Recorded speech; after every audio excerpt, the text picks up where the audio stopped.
So I'll call to order the regular meeting of the Park and Rec Commission, April 22nd, 7:02 PM. According to my computer. Welcome, everybody. And so I don't think we need to elevate Miranda today.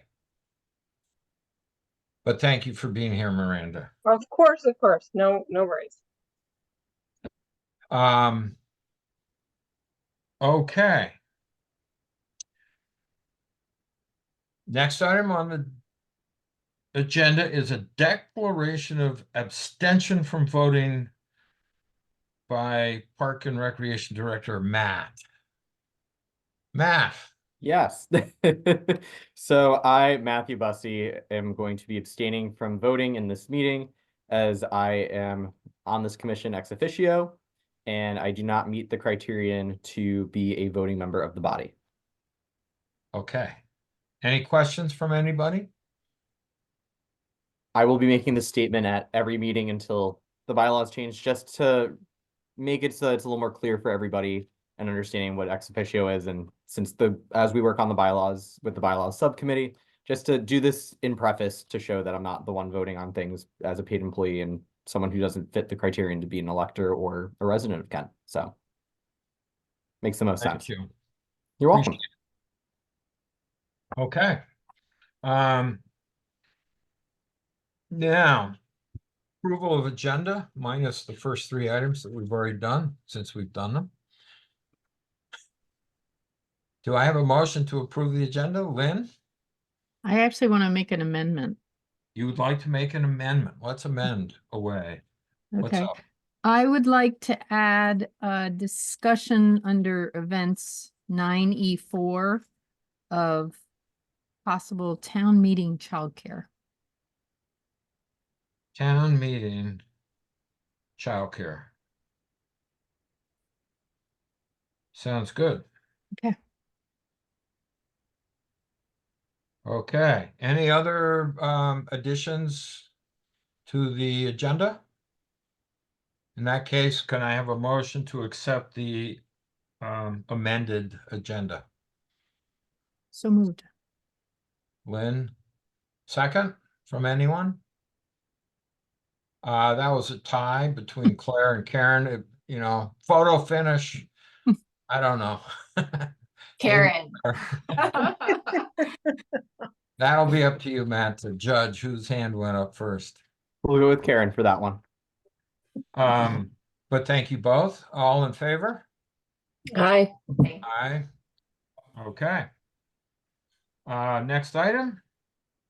Approval of previous meeting minutes. Do we want to do this individually or do you want to do them all at the same time? Any questions about that? The October 16th minutes need to be amended, so we can't do them unless we can. They left out Kate as an attendee, so we need to make sure that that's Thank you, Lynn. changed. Yeah. Yes, I So missed that. Kate did attend the October 16th regular 16th. meeting. Yeah. Are there any other amendments to any of the minutes?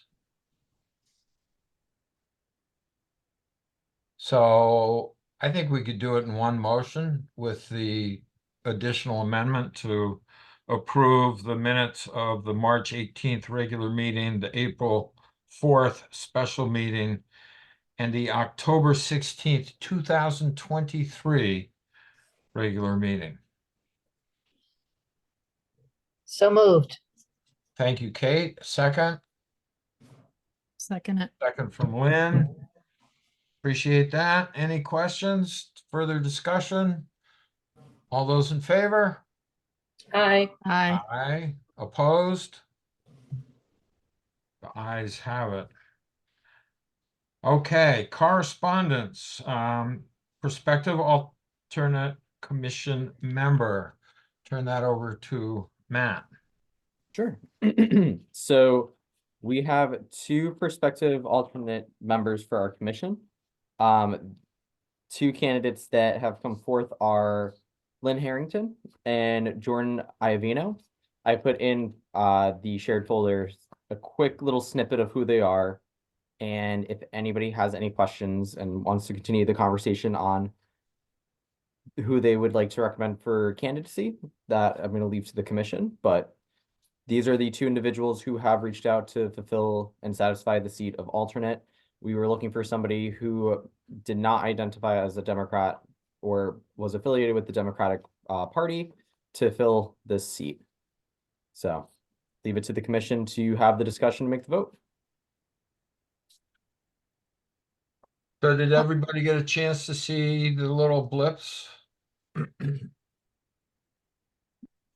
I will confess I haven't, but I think I'm the newest to all of these systems, so I'm frantically looking for this Google Drive here. So Claire, it's on the top of the agenda. I If just you click spotted it, so on the I'm all trying to get it supporting open documents, for anything now. you need to reference this whole meeting, click on that link right there, and that link will drive you through the entire meeting with all the documents that we have. We put the agenda, the past minutes, anything that we're discussing, and all programs, we throw them right in there for you. So it's an easy, quick read before any meeting to help you out. So it gives you some time to review stuff so that you're not reviewing as we go so that you don't feel stressed out and overwhelmed. So happy to Thanks. guide you through that, and we can definitely set up a time to meet and I can run through stuff with you too. So Awesome, I appreciate it. yeah, you're welcome. I'd like to speak in support of Jordan Iovino. I've known her for many, many, many years. My daughter and she rode horses together many years ago, and I think because she's representing a constituency of a mother with young children, that it would be wonderful to have another person who's a parent of young children just starting out into our programming. So I think she would be a great addition to our team here.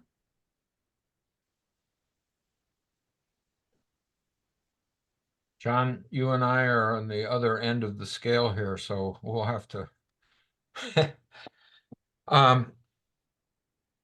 I think either one would be great, but I also was looking at what Lynn Harrington had written about her interest in Emery Park, and I think that we have something further down, and I think her experience with the commission would come in really well if we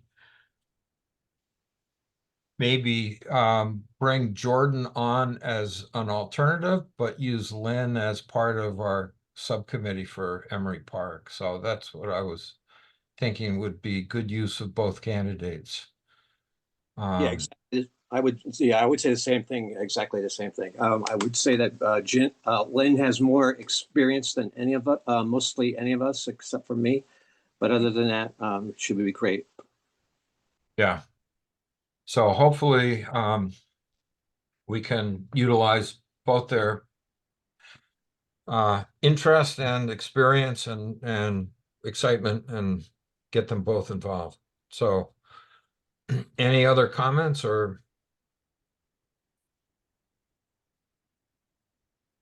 That seems like a great idea to me. I do love the idea. I know that's what motivated me to reach out, was also just that my kids are huge users of Park and Rec. And so I love the idea of someone with even younger kids potentially also getting involved.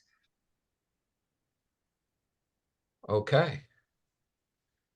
So I'll make a motion to,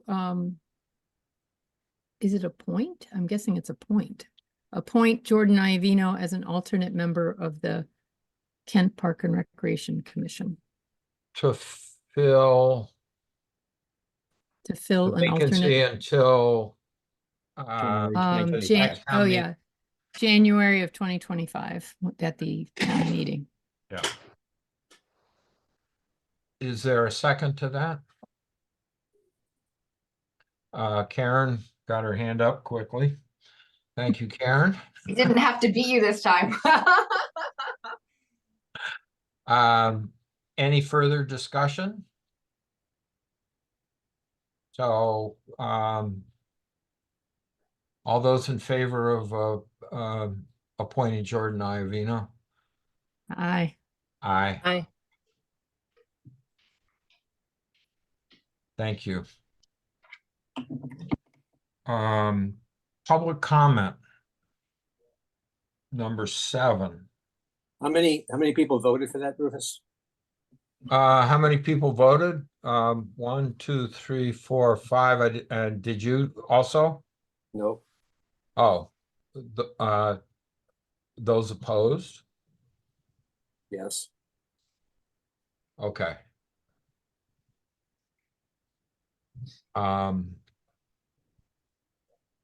So sorry, John. I thought everybody voted. Okay. That's still carried. Very good. Okay, public comment, number 7.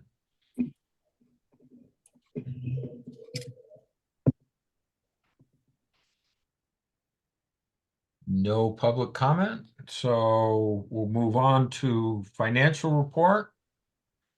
Current finances. Yes. So with our current finances, I'm going to just share the screen to have that document displayed for everybody.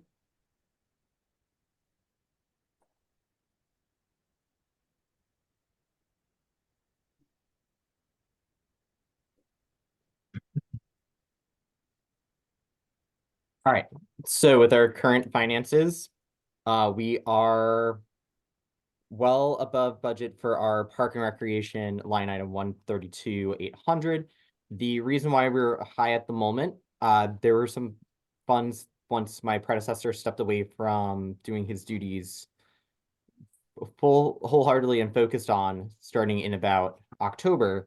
Some transfers weren't done from the general fund to the activity fund. So the money has been sitting in our revenue section for income on this side, and expenses have been paid out of our activity fund. So a simple transfer needs to be done, which I'll be working with our financial treasurer, Barbara, on and getting those things squared away. Everything else, we are still within line at the moment where we fall with income versus budget. Sports, that's a little bit low at the moment. That's for basketball registration, baseball registration. This snapshot was taken for April 8th. For the May meeting, it'll be much closer to the date for it. So that number will be a little bit higher due to the baseball registrations and any other sports registrations that we have. Any questions on finances at the moment? I have a question. Were you able to resolve the issues with the after school program? Is that all resolved? The billing and all that stuff? Yes, for the most part, it is resolved. There's just some folks that one individual we're working on trying to track down because some checks were written and deposited. So I'm just ensuring that it doesn't show in the system that the checks were deposited, but Barbara has the checks as deposited. So I'm referencing all the copies that Jared had made prior to me to ensure that these were checks that were deposited. So I can just check them off in my rec to ensure that they were cashed out, so that I'm wrapping up and almost done with. It's just one more person. Okay, cool. Yep. Orlando really loves that after school program. I'm so glad. It's such a great program, and Becca is a fantastic director for the program. Just so much with enrichment, and it's just so awesome to see what she creates and what she does with the staff and the kids. So she's awesome. She is amazing. Expenses. There really has not been much movement in expenses. We're still within the range that we have for our total. Any questions on expenses at the moment? This might be going back to the revenue question, but I am also just curious how the summer camp enrollment has gone, because I'm conscious that started super late. So I know even us, we could only do 1 week because we'd already registered for a slew of other camps by that point. Yeah. So enrichment camp, the enrollment there is reflective of last year's registration. So since our fiscal year falls July 1st to June 30th, some revenue and registrations take place after July 1st. So that money would fall in there, opposed to now where registrations opened up at the end of February, at the end of April, which that is currently not reflected in here because April 12th happened 4 days after I received this document. So that document has not been updated to reflect what our current revenue from camp is. However, that number will be much higher now since camp enrollment is open, and that number, it's weird to tell what we're going to get each year since it does fall on July 1st, our new budget season for everything. So it's that projection that we have prior to the start of summer, and we hope that everyone's registered before then, but then we always have that trickle over effect starting July 1st for people who register a little bit later or want to do things later in the summer. So we do see that come in then. Well, good question. I have a question. Do you anticipate we'll be able to like use all of the park maintenance expenses before Yes. June 30th? I believe we will be able to, based on assessment. I'm going to meet with Ed Matson to review how much he needs to do hourly and just to ensure that his hourly estimation is for park maintenance for the spring. And then the truck, when Jared was getting the truck serviced for an oil change or any sort of truck services, that will come out of the park maintenance line item. So I am getting the truck service tomorrow morning for an oil change, so that will come out of that line item. That's not like $1,000, but it's a minuscule amount. So I do anticipate we're using most of it. If we have an interest in discussing more about that budget line item, and if we need to, you know, have a reappropriation of that amount, we can definitely open that up to conversation and utilizing it elsewhere. I just want you to use it.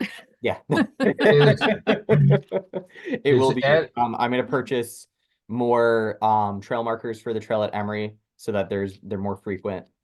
And as later on when I discuss the subcommittee and what I'm going to be charging the subcommittee with, that will be, you know, park maintenance will, whatever is not used from Ed Matson or the truck, it'll be used for the Emory portion as well.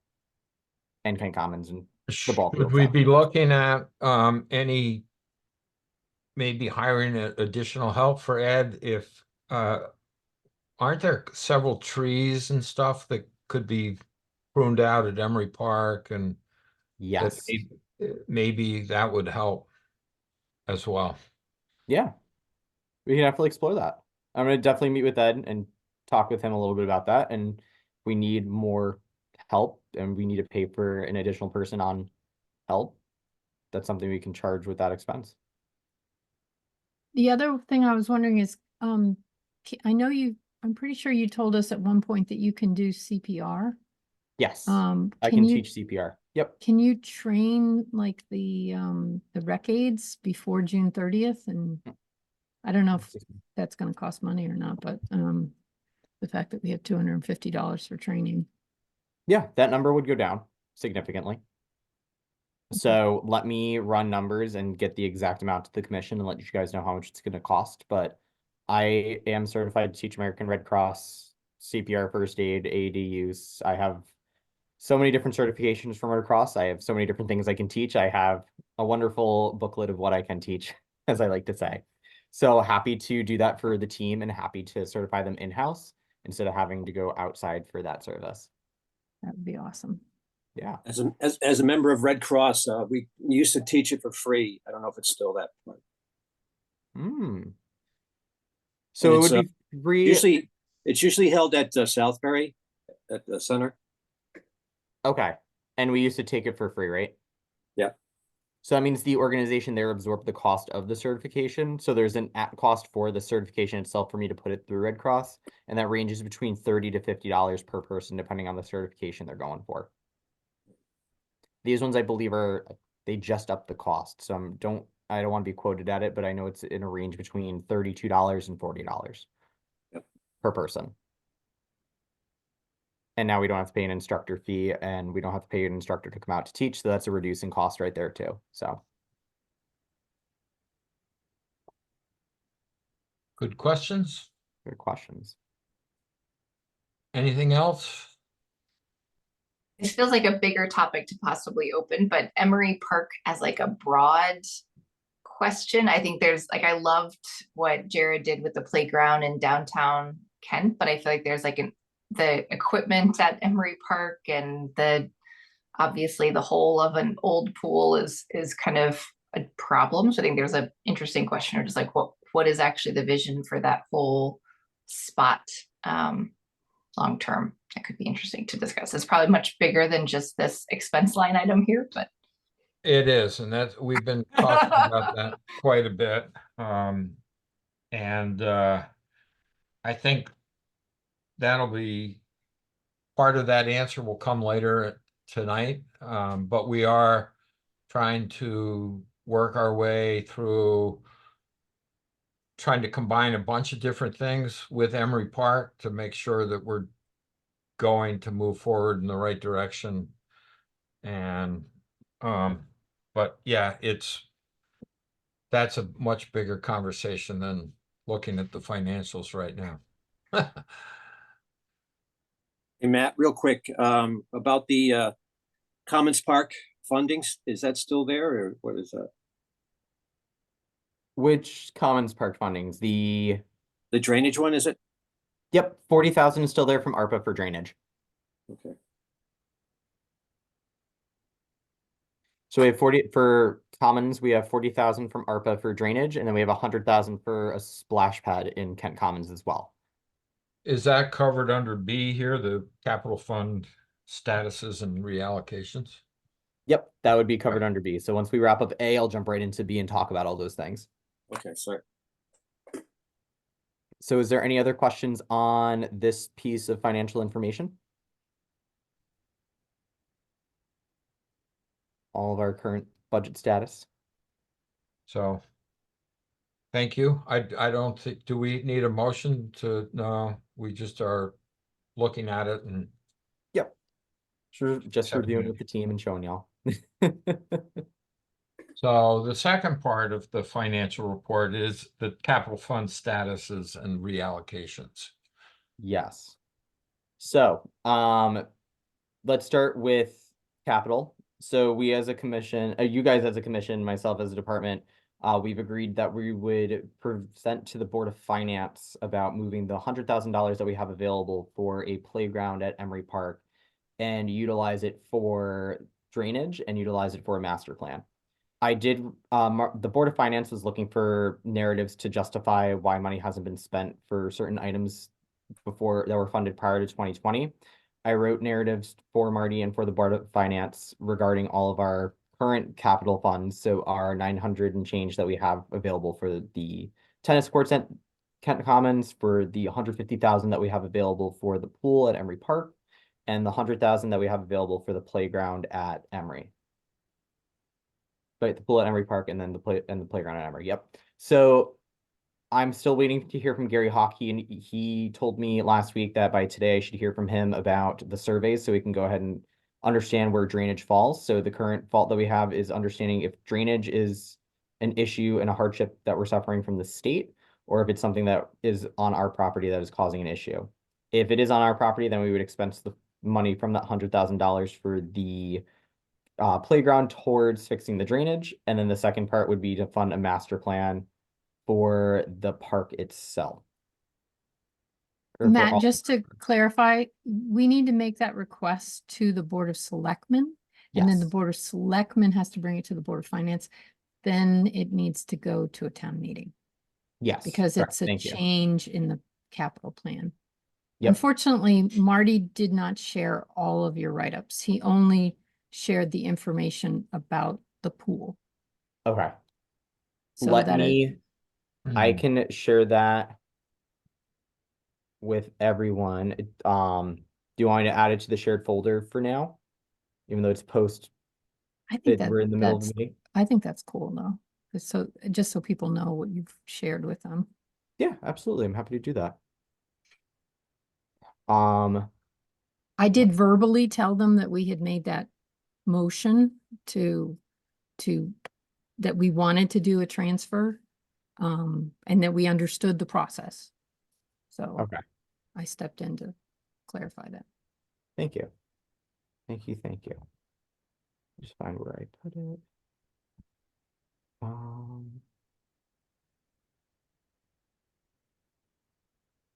The selectmen do have a meeting on Wednesday night.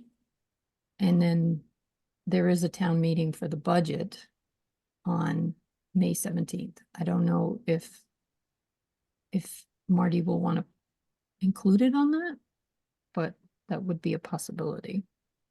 And Okay. then we could spend money. And then we can spend money. Well, once the Um, town says yes, then we can spend money.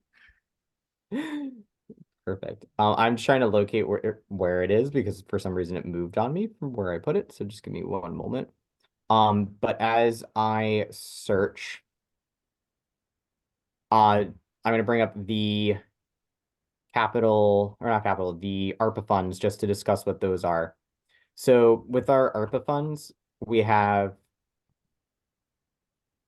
$40,000 available from ARPA to work on the drainage in Kent Commons, and then we also have $100,000 available from ARPA to build and create a splash pad at Emery Park, or not Emery Park, at Kent Commons as well. So as I explore things for working on Emery Park and Kent Commons Park and aquatics in general with the town, I have been exploring what other towns have done with splash pads, and Simsbury is actively looking to build a splash pad in Connecticut, and I'm going to reach out to their park and rec director. I saw something come across my emails today actually about it.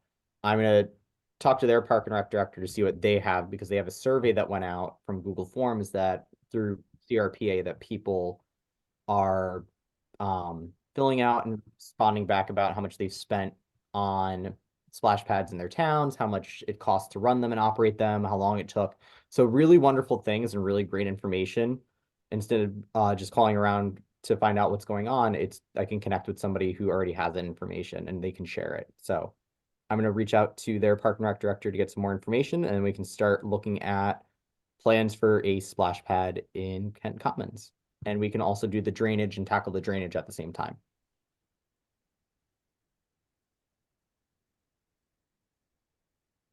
Any questions on that? So I was just gonna add, Claire, that's sort of part of the question you had earlier, is that, the drainage problem at Emory is something that we need to kind of deal with before we figure out the other stuff. Yeah, and I guess a little bit where I was going was, I know like our kids used to go and play at Emory until the Kent Commons playground was really upgraded. But now honestly, the Kent Commons playground is so wonderful. It's like, does it make sense to have two playgrounds in the town, or is it better to like double down on the Kent Commons area and make that ever better with other facilities, et cetera, there? Because it's kind of nice that you have the tennis courts and you have the playground. Right. Because it's a pretty buggy area, right, in Emory Park, and I mean, there have been beehives inside that playground equipment at various points in time, etc. That's always been a problem at Emory with bees, yeah. Yeah. So we literally had to get the kids off of it when we realized there was a whole Yeah. hive inside it. Maybe we should go into the honey making business. Well, you can Put imagine. hives there. There you go. Although that'll attract all the bears too. Exactly. Anyhow, but so that's part of the, Yeah, I guess it would just problem. be, I would hate for us to just dump money into Emory without asking the question of like, what is the vision for Emory? And is it a good use of public dollars, or would we rather allocate that towards Kent Commons, right? And continuing to grow and expand, I think the progress that's been made there.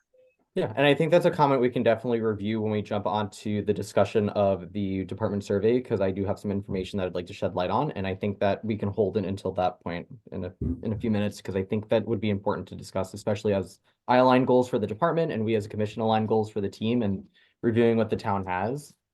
I think, we can jump on that in a few minutes. sounds good. Any other questions about the capital fund allocations and reallocations? Matt, do we have to officially accept the ARPA funds? Because I'm not sure the Park and Rec Commission has ever taken a vote on the $100,000 of state ARPA funds? I don't know. I think we probably do. You think we do have to? Yeah, I officially mean, accept- I don't know for sure, but I mean, it would seem odd not to endorse the project and say that we're going to, we're gonna keep this project. Because the only discussion of the previous discussion of the splash pad was for $250,000. And if we are gonna get asked that question at the budget town hearing, of if we've got this $100,000, do we still need the $250,000 that's in the capital plan?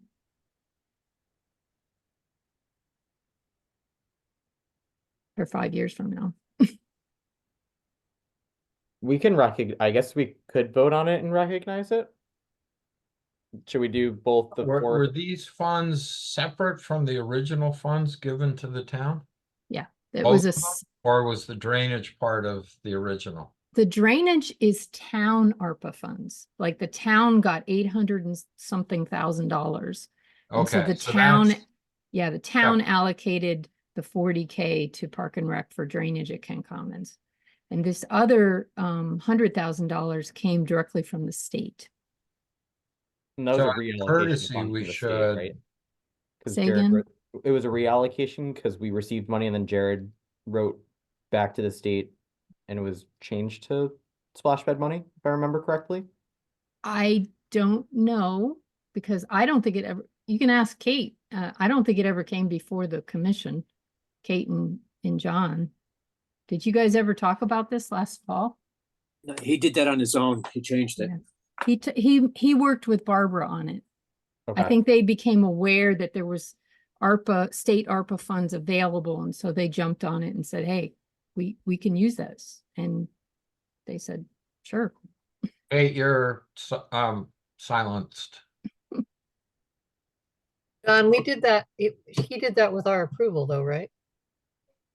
No, he just did it on his own. Are you With sure?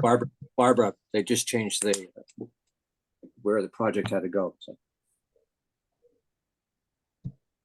I can look back before. I looked through the minutes. I never found any reference to it. I didn't see any. That's why I think that if, and I think we already have the money. I think Barbara said the town already has the 100K. We Yeah. do. So I think it's just important for clarity and, that we say we accept this money and we want to use it toward splash pad at Kent Common. Okay, I would say, yeah, then, I think it would be great for us to recognize it and then we can go ahead and start getting the ball rolling even more. Agreed. You want me to make Should we make a motion? I'll make a motion that the Kent Park and Recreation Commission formally accept the $100,000 in ARPA funds from the state of Connecticut. And we intend to use it for the creation of a splash pad at Kent Commons Park. I'll second that. Any further discussion? All those in favor? Aye. Aye. Those opposed? So carried. Who I seconded that? abstain, just so you know. same here. Same here, John.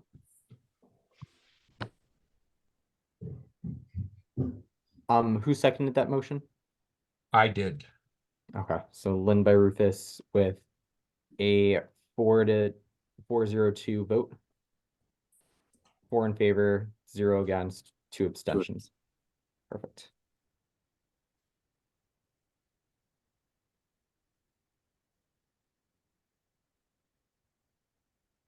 Okay.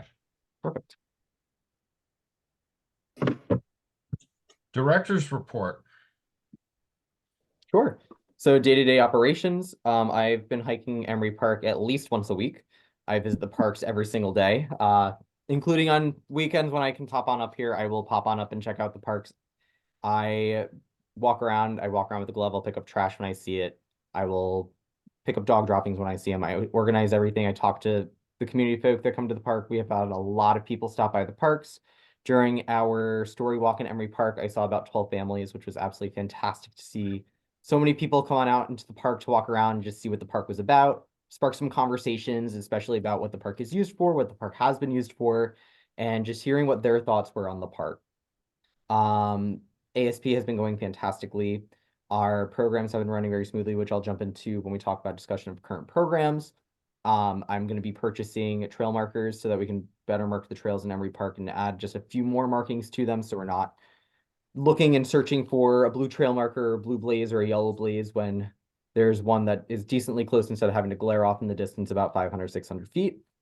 And it's been pretty productive. Our maintenance team has been great about mowing the lawns at Emery, Kent Commons, and the ball field. So go town maintenance. They're fantastic with it. And that's all I have for my quick little spiel on operations. Quick question, Matt. Sure. Nuts and bolts, have they arrived yet? No, they have not. So the person, I'm forgetting the name of the company off the top of my head, the company that was working on the Creative playground in Kent Commons, the main support beam and the nuts and bolts to assemble it went missing. They were never delivered, and I reached out and they have not reached back, and they said they would reach out once they find everything and understand where it has all gone. Have So we I'm paid for waiting it? to The whole find out, and I'll be following up to see what the status is, because we have paid for this, for the installation of it and for the pieces, and it's now almost what, 8 months since this has been 7, delivered and placed. So I would like to see this finalized, especially before the summer. Thank you. Yeah, you're welcome.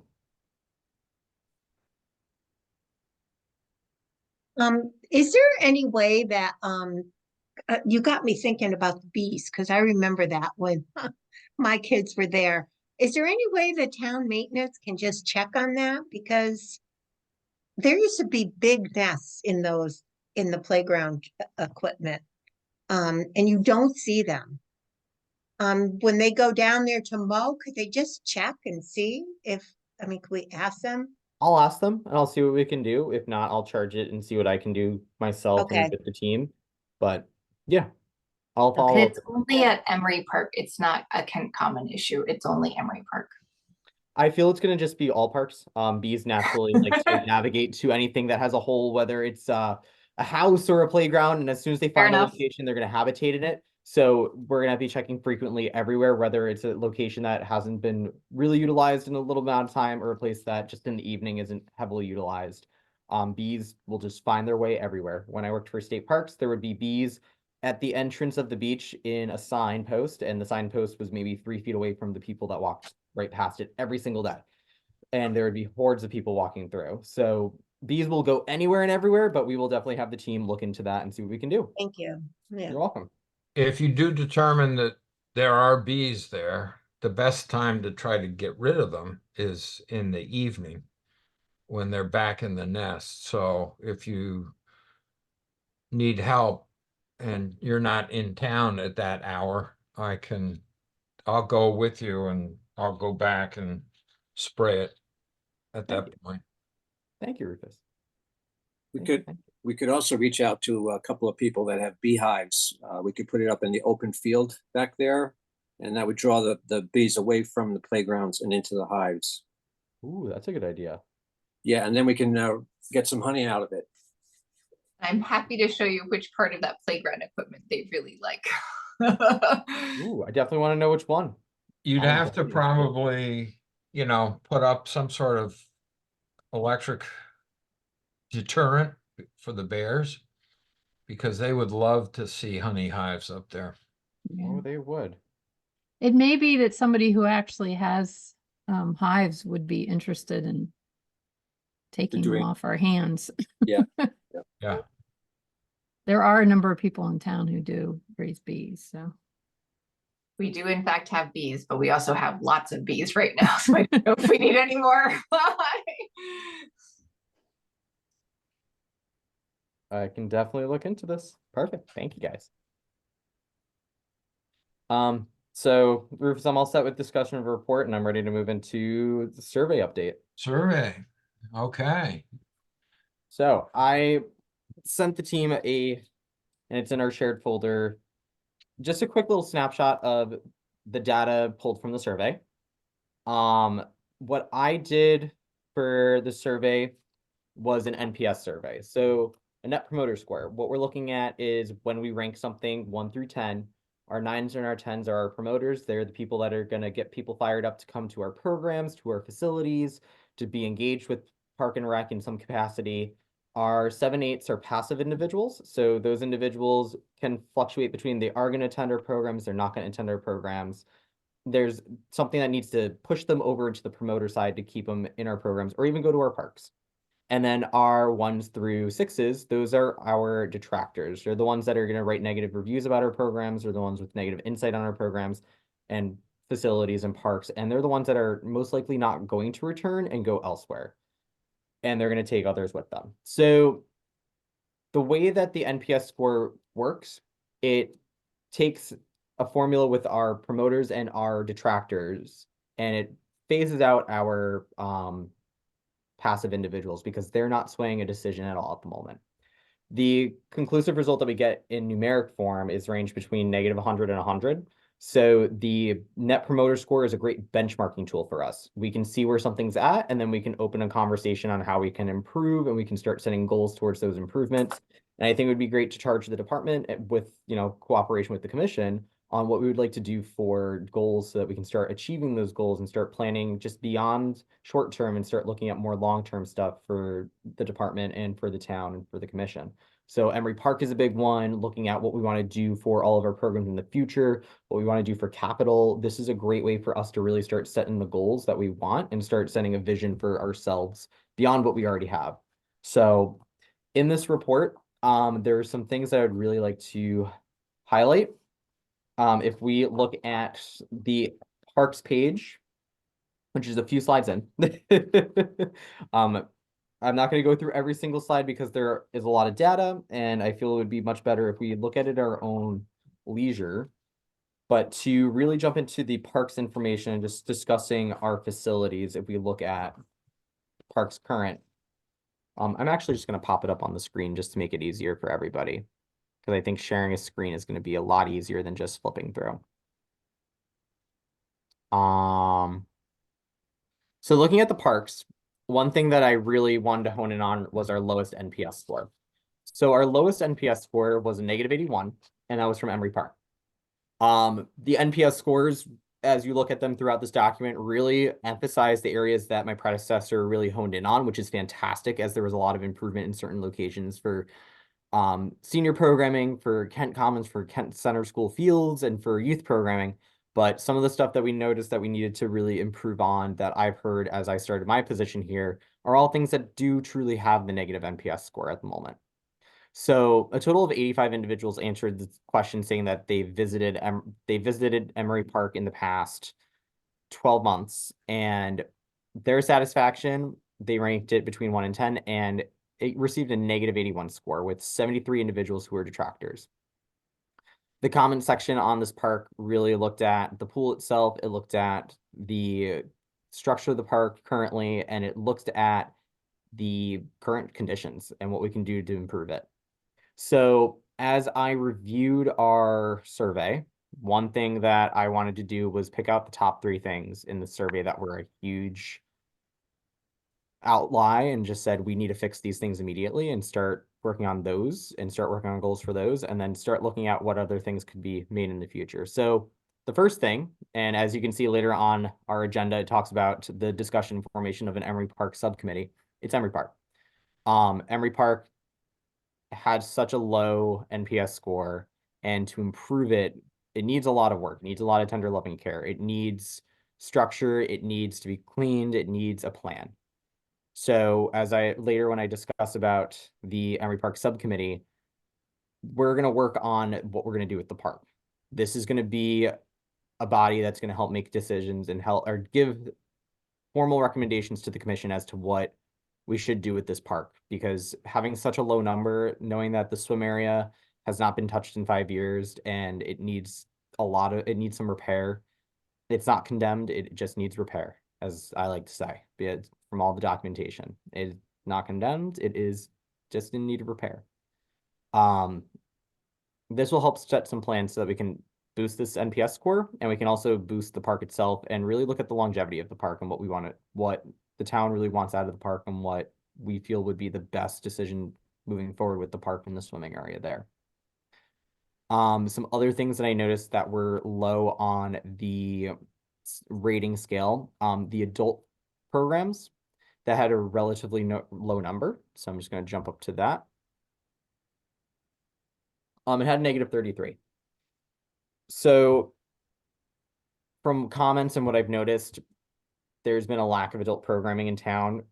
Fitness classes were a huge request in this document when we're looking at, if you would like to see something, what would you like to see?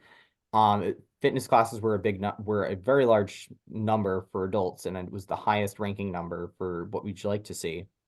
And I would like to start looking at what we can do for adult fitness classes. I have reached out to some local nonprofits, one being the Brookfield, Greenville YMCA over in Brookfield, and the Regional Y of Western Connecticut, to see if we can partner with them to do some group exercise classes here in Kent, to see if their instructors would come up. I'll be following up with them, and I'm looking and exploring to see other options for group fitness. I have some conversations coming up with some individuals about group fitness here in Kent. I just really want to up that number. Seeing that number as -33, and then later seeing that people want more adult fitness classes, let's see what we can do. I have a conversation scheduled next week with John Barrett, the athletic director over at the Kent School, to discuss what we could do with aquatics, and that falls into category 3, just aquatics in general. We need to boost the state of aquatics in town is in need. What can we do better? Let's start programming and planning what we can do. So I'm going to talk to John a little bit about lap swim, and let's see if we can strategize to come up with a new way to do lap swimming. Maybe there's something we can do creatively to add more time and to investigate a budget for that and propose a budget for that if needed. So charging myself with that one as my third goal is lap swim and aquatics, and to see what we can do aquatically in town. So pools, the splash pad, evaluating what we can do with new construction versus renovation, versus Emery Park versus Kent Commons, versus do we have a pool in the center of town on a high rise? Do we have a pool that's in the basement of a building that we all swim in? Do we rent out the pools at different facilities? So that's something I'm charging myself with to evaluate and assess with the town, is just aquatics in general. And then lastly, one other thing I would like to discuss is teen programming here in town. It received a -48. The library does a fantastic job at creating programs for teens, and so do a few other entities in town, such as the Boy Scouts. They have great programs, but I would like to start focusing on volunteer opportunities and programs for teens. So I'm going to start exploring that. I'm going to meet with the staff of the department and really check in with them to see some things that they would like to see here in town, and see if our teen staff would like to engage and help develop some possible activities and programs and engage with the teens in town to really just get them fired up and going, to feel like they're a part of town and they're not just going up to Hoosie and coming home for school, that they're engaged in some way, shape, or form or capacity. So I know there was a lot of information all thrown out, and I talked a lot, so, and I rambled a little bit, but any questions or comments? I have a comment. I did talk with the assistant principal at Housatonic a couple weeks ago on a related matter. And he said they do have the ability to send out a survey or send out a communication to just Kent parents of Hoosie students, and just the Hoosie students from Kent.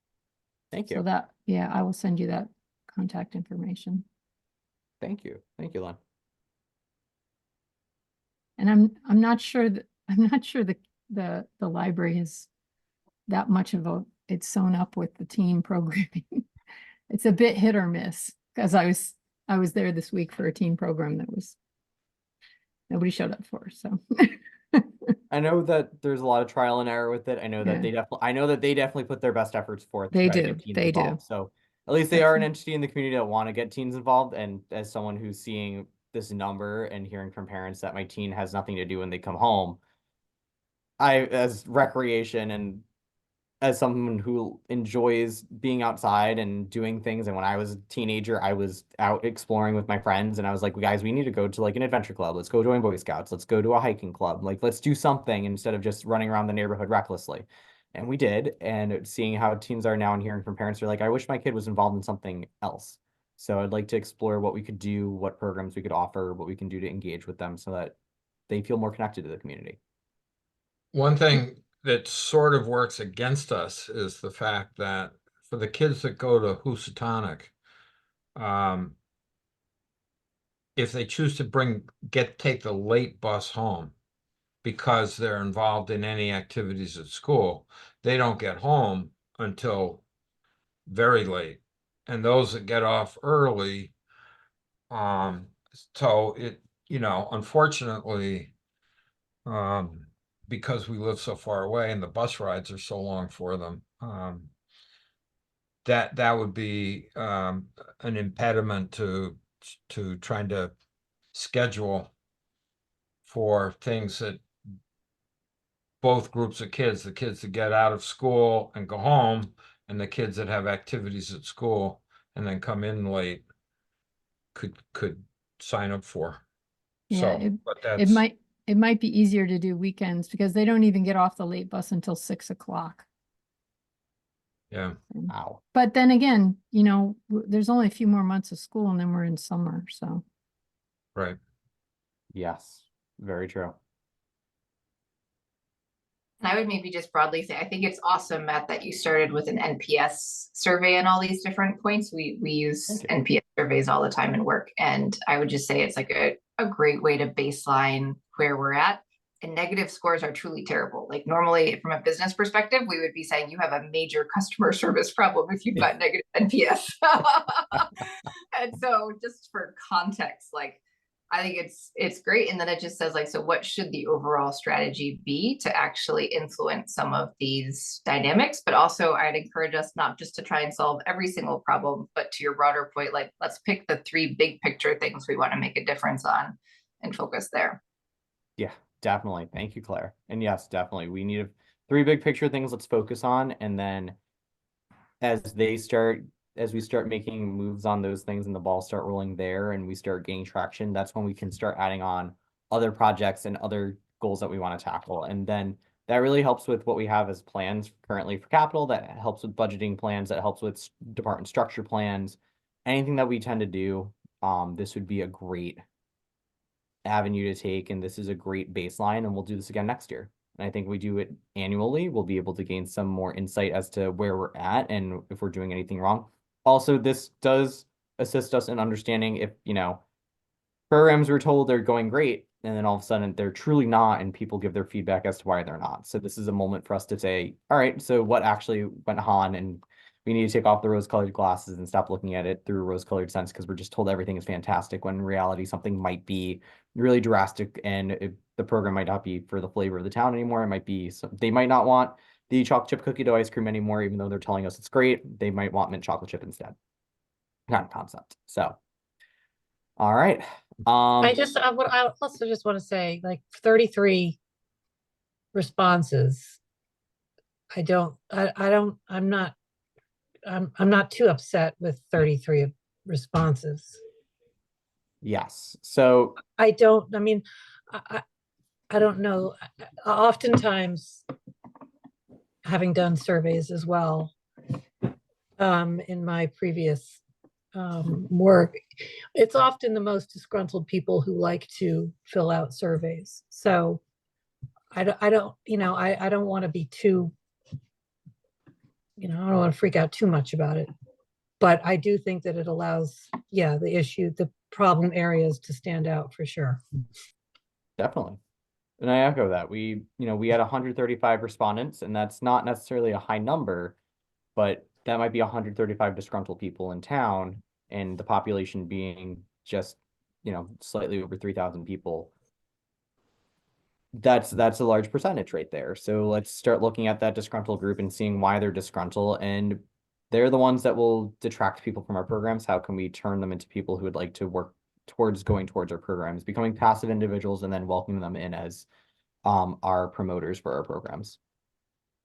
The Agreed. one thing that jumped out for me was that people want different times and days for the programming.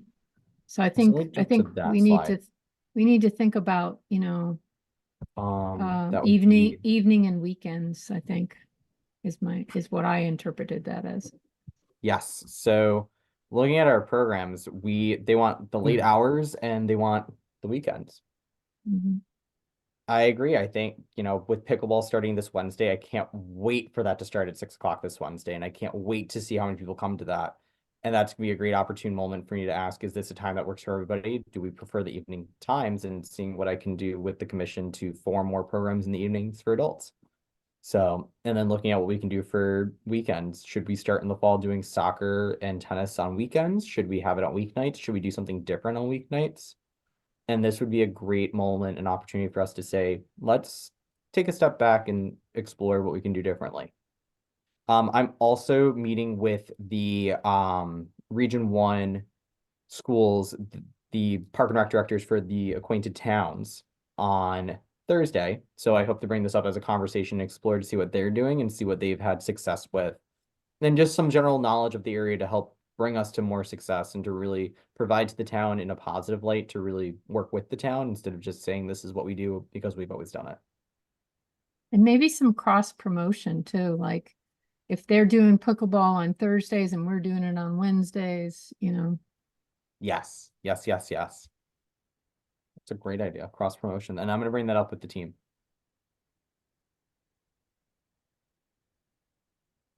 But thank you so much for the survey, because I think it's truly helpful to have the data. You're welcome. And I like the fact that we're thinking, or you mentioned, Matt, that this could be like a yearly thing, and hopefully more and more people will become aware of the fact that we're reacting to survey facts. And, you know, whether they're disgruntled or not, I mean, that it's important that people spend the time if they want us to invest our energies in Park and Rec in the direction that they're hoping that we go, that they should fill out these surveys. Yeah. No, thank you guys. And thank you for giving me the opportunity to share the survey with the town and just really help gauge where our pulse is and what we should look at moving forward. And we can start promoting and planning and brainstorming and goal setting and going from there and just seeing things grow as things come up. So I think this is a great start. And I think we have a great foundation laid and we can start going ahead and doing what we can with what we got. Very good. Awesome. Any other questions, comments, concerns, qualms, things anybody can think of? Okay, Cool. good enough. Park Thank you, everyone. facilities. Thank you, thank you.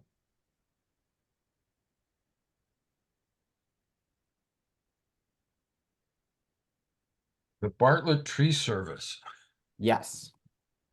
So, every so many years they do the tree injection for the ash tree that is over in Emery Park to assist with the emerald ash borer as the invasive species. So, prior to my time leaving, my predecessor received information from Bartlett for tree injections, and after conversing with them, they sent me over a quote and contract. They sent me over a quote for their work, for $403 to do the injections on the tree to assist with the survival of the tree, just to keep it alive and to assist with the emerald ash borer to help prevent it from damaging the tree.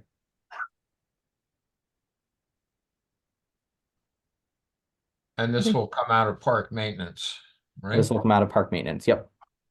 So I don't know if I need to vote on it. I don't know if I need to vote on it because it's been a service that's been provided by Bartlett, but I figured since it's a service being provided by another entity, I would bring it to the commission, either just as attention or as action needed. It's a contract we have, right? Yes. And it's signed by, okay, so it's good. So, nope, actually this one I would need to sign off on. So, or someone would need to sign off on. So this one is an unsigned You, contract. Okay. Yep, sorry about that, John. Thank you for correcting No, me. no. Go ahead. This one was not signed, so it's not an invoice, it's just the contract itself. So it's a contract, so we need to vote on it. Thank you. Okay. So I would move that we accept the Bartlett ash borer treatment as proposed for $403 for So work. moved. Moved by John, Couldn't get a better tree company. they're right in town too, which is fantastic. Yep. I guess I'll second it. So you have a second. Speaking of trees, there's also trees coming, or actually, for free trees. There's a couple of websites. I'll give them to you later on that. Thank you. That'd be awesome. Some free trees.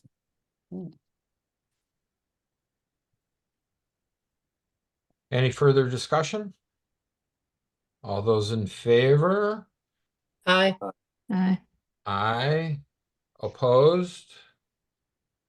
Abstaining? Okay. I don't know if I vote for an abstention, but I don't know if that counts anymore. But You've already declared your abstention, so I don't think you have to. very true. All right, great. Very good. Awesome, awesome. So the next one is the current program registrations or current programs as they're running here in town.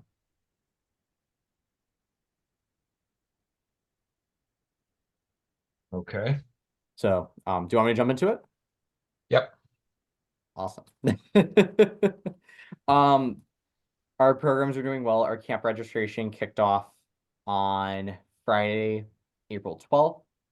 With it being Monday, April 22nd, we have so many registrants so far. I'm going to push the traction a little bit more on the first two sessions, but our second two sessions are doing super well. Our session 3 has 21 registrants and our session 4 has 23.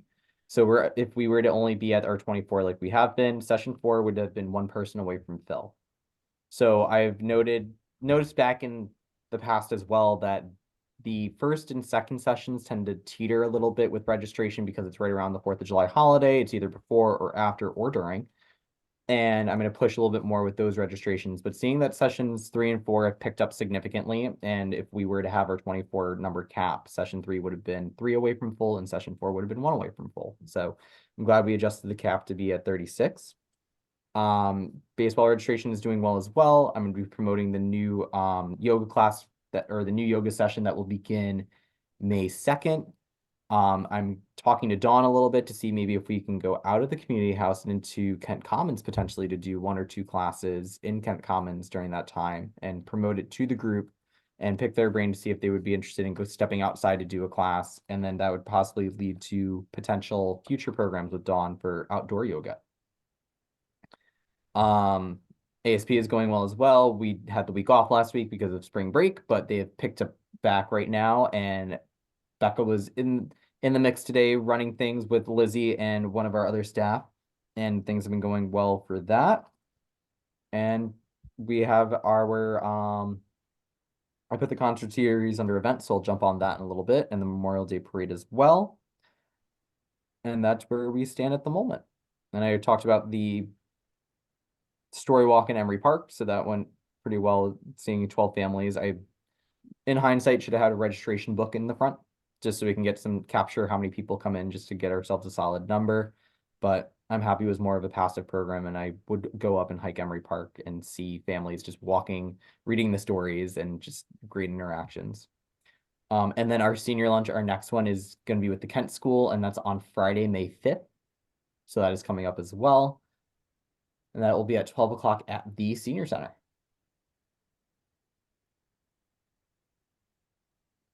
And How about the baseball registrations? Have that been Sure. flowing in or? Baseball has been coming in slowly. I've noticed more of a pickup recently opposed to last week when it was just out and promoted. It's this third and fourth grade where we have third, fourth, fifth, and sixth grade. I've noticed in the past was a little bit of a lack, and right now it still is a lack. I'm going to try to push a little bit more by promoting it through the schools. I'm going to ask if we do a quick little take home so that the kids can bring a little flyer home with them, so that they can bring something with them home and have the thought process about what we're gonna do for baseball this year. But T-ball has 15, which is fantastic. That's a great number. I'm hoping that we get more registrations for all the other programs. They have been promoted in the newspapers. We promoted them through Constant Contact, through Facebook. I'm gonna, since school was out, I wasn't able to promote them through the school just yet, since we did approve it in a, what you call it? A special meeting just before spring break. So I'm gonna talk to Mary and Megan to see what we can do promotion wise there, but I'm gonna see what we can do to really get the ball rolling with baseball a little bit more, even if it's extending the registration and just asking the commission coming back for a quick special meeting to say, can we extend registration? I So- don't think you need to come back. I think you can. I deal think I'm with just it. gonna extend it and push it until we get folks. So I'm gonna Do be. you have, promoting do you them. have people that are stepping up to coach? I've had a few parents express interest, so we have that, so we don't have to worry about having staffing run coaching. So we do have some parents who are interested, which is fantastic. So that $35 or the $30 bargain instead of the $40, if they coach the whole season, they get the $10 credit for their program. They do like that. Awesome. And pickleball starts, but you don't have any registration, so it's just gonna be whoever shows up, right? And I will report back with how many people show up on Wednesday. I'm excited. I will be there at 5:30 taping the floor. Marcy, the gym teacher, is incredibly kind to let us use 2 of her nets during the practice. And then I have a net that I have, the expenses were relatively low for pickleball. I bought balls, paddles. I bought a small net so that there's stuff that we can have as a small net in between the 2 big nets. I have blue tape so we can line the floor with blue tape in certain areas to outline the court. So I'm excited. I know that there are a bunch of folks that are excited. I spoke to some individuals with the library. They're pumped. They can't wait. They did cross promote and let their attendees know that it's happening. So I can't wait to see how many people come out. What And time if is it means that? that 6 o'clock to 7 o'clock isn't enough time and we have to extend it, I'm gonna go back to the school and ask Michelle if we can bump it back a little bit later. Maybe they want 7:30 or 8 o'clock because there's just so many people there. Maybe we need 2 nights. So many awesome things. And I'm sure the question's gonna come up of, could we do something outside? I don't know if you've thought about that, of how we could make use of the tennis courts. Yeah. I'm looking into that, and that's something I'm going to talk to the park and rec directors on Thursday about. I want to see what we can do outside. Maybe have some storage and do a loaner program where you can trade something in to take out the pickleball equipment so that you can return it. I also want to expand on that concept and try to do something more with the town on loaner equipment and talk about loaning other equipment like snowshoes or hiking apparel or something. Like, for example, you want to go up Emery Park's Blue Trail in the winter. Oh. I lost him. That's amazing. The meeting still goes. So, until he gets back on. Sounds good. I mean, I don't know. I know that pickleball in New Milford is huge. So, Well, they had that library program and there was like almost 60 people there, so. That yeah, was back in like February, so. And also I was, Generational lines, right? It's like yeah, all levels and ages, which is nice.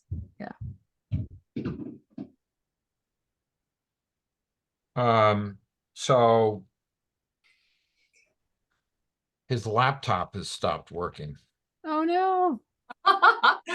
So we'll see what happens. Should we keep, He's got a Is it cell Park phone. and Rec's laptop? Do we need to buy him a new one? do we want to skip down to the bylaws subcommittee? Cause we could definitely report on that. Yeah, why don't we do that? Okay. So we had a bylaws subcommittee meeting this afternoon, and it was me, Kate, Rufus, Matt, and John Grant also joined us. And he was under the impression that he was on the committee. So if the commission would like to have him part of the committee, we need to make a motion to add him to the committee because he was not part of the original motion.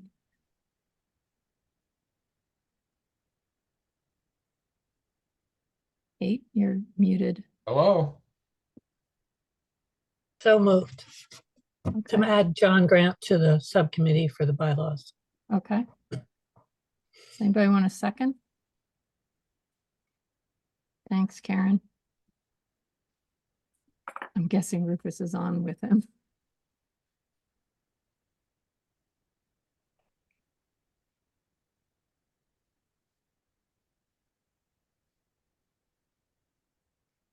Sorry.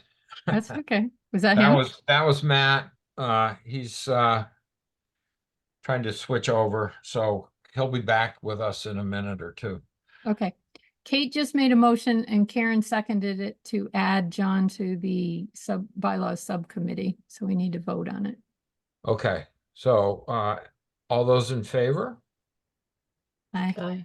Aye. Opposed? Abstain? John, welcome to the committee. Thank you. Glad you stuck around today to, Sounds like an exciting committee. Oh, I don't know about that. So, Claire, and Karen, just to give you guys some background, there was a committee that was actively going through trying to merge the Constitution and bylaws together because they had gotten some advice that that we didn't really need two different documents. They got some advice from the town attorney. So they worked on that, and then about May of 2022, they presented it to the commission, like their draft, and then it didn't go very far after that. It just kind of stopped. So we sort of reconstituted the committee and a couple months ago, I guess.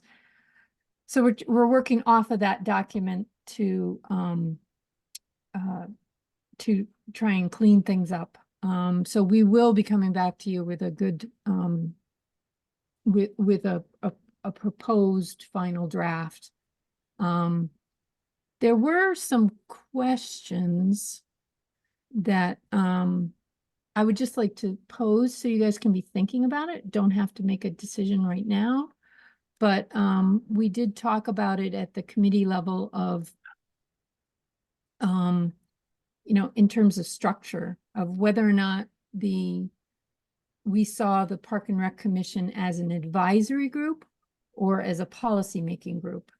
And if it's a policy-making group, obviously we set the policies and then Matt as the director would follow through on the policies.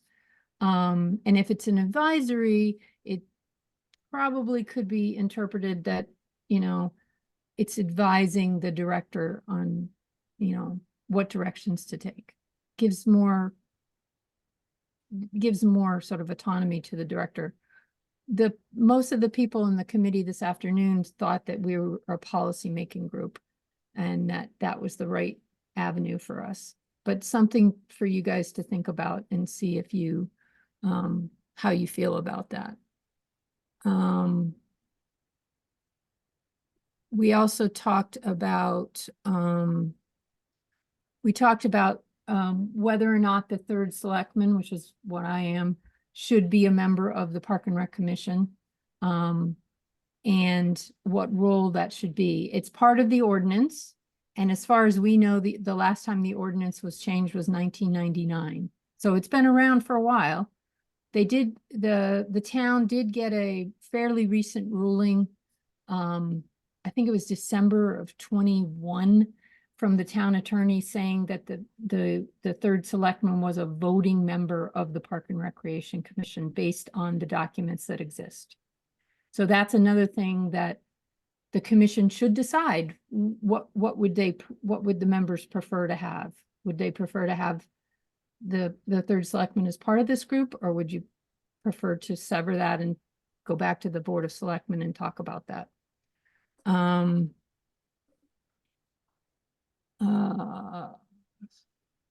We all agreed on the fact that the Park and Rec Director in the document is listed as an ex officio member, and we want to say that it's a non-voting ex officio member, because that's just so confusing.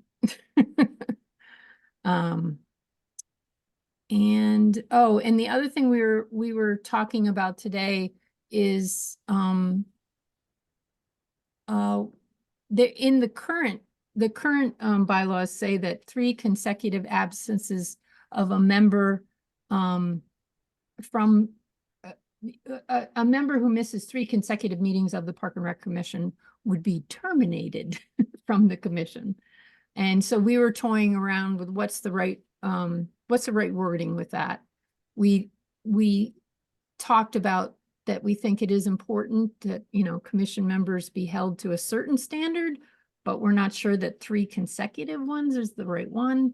So another thing to be thinking about, how you feel about that, and letting us know or talk about it when we come back with the final draft. One thing that a couple of us really feel strongly about is changing the wording on the alternate members, because it's really archaic language right now, saying that a member who knows they're going to be absent actually designates an alternate member to vote for them when they're not going to be at a meeting. So I think we'll like to get some more up-to-date wording on that, because typically it's the chairman would elevate an alternate member to vote on that specific meeting, and if there's not a quorum present, which is a little bit cleaner than what we have currently.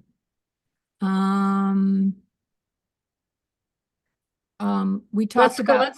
Okay. I have to wait. Well, we can do this when we don't have to go through each and everything that we. Okay, all right. There were a couple It's things getting that late. I know, and Okay. there were just a couple things I knew I wanted them to be thinking about, not necessarily to Okay, vote on okay. tonight, and Matt's back in the meeting, so I will stop now.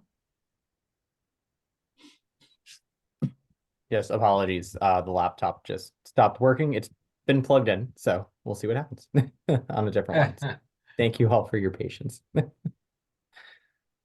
Okay, so shall we go back to new programs, Spring Lap Swim? I think we'd finished the current programs.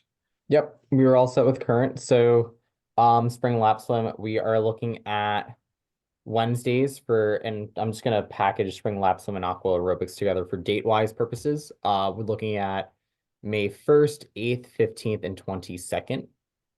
The program for lap swim would start at 7 a.m. and end at 8:15, the time that has been consistent with it. And then our aqua aerobics would be 8:30 to 9:30.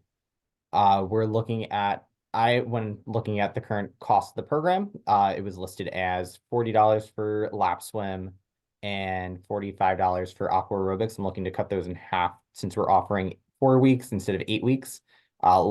Logistically, it makes sense to just put what the cost of those programs are at half, because we're operating at half of the cost. So I'm interested in proposing the lap swim program from on Wednesdays, starting May 1st, ending on May 22nd, for a cost of $20 per person. And I'm also looking to propose the aqua aerobics running from May 1st through May 22nd at $23 per person, rounding up from $22.50 to just $23. How much money are we going to be losing on the program then? Because the cost of the renting the facility. Cost of renting the facility is $250 an hour. So that would be, we would need a lot of folks for lap swim, and we'd need a lot of folks for aqua aerobics. We had a decent amount turnout for aqua aerobics this past session, and I can get those numbers for you because I don't remember them off the top of my head. But for lap swim registrants and for our other registrants, we did have higher numbers. Because the lap swim was actually supposed to be an 8-week program. And I thought it was $40 a month. It was 8 weeks at $40 from what revenue was Yeah. showing with lap swim. I don't think that's the way it was supposed to be. Oh, And Jared kept changing whether aqua aerobics was a 6-week program or a 4-week program. So, and the price didn't always change when he changed it between the 4 Gotcha. and the 6. So gotcha. I'm nervous about cutting. I mean, those people are used to paying a certain price, and I mean, the aqua aerobics, they're not balking at the price that we've charged them. Yeah, And it's expensive to rent that facility. it is. And It and is- we have staffing costs on top of that. Right. So the last aqua aerobics and lap swim sessions ran from Valentine's Day 2/14 until 4/3. Those were 8 weeks. We had 12 individuals registered for a lap swim at $40 a pop, and we had 13 individuals registered for aqua aerobics at $45 a pop.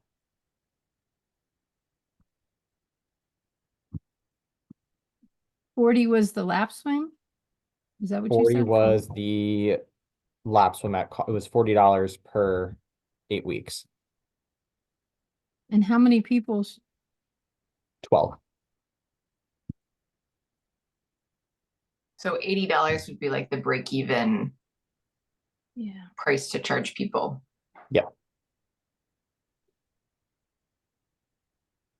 But I've never understood how much it actually costs us, because we have a lifeguard on duty and we Mhm. have an instructor on duty, Mm-hmm. correct? Correct. And that's in the same conversation, we can talk about the contract with Mo, and I can that's what my intention was to discuss during this time.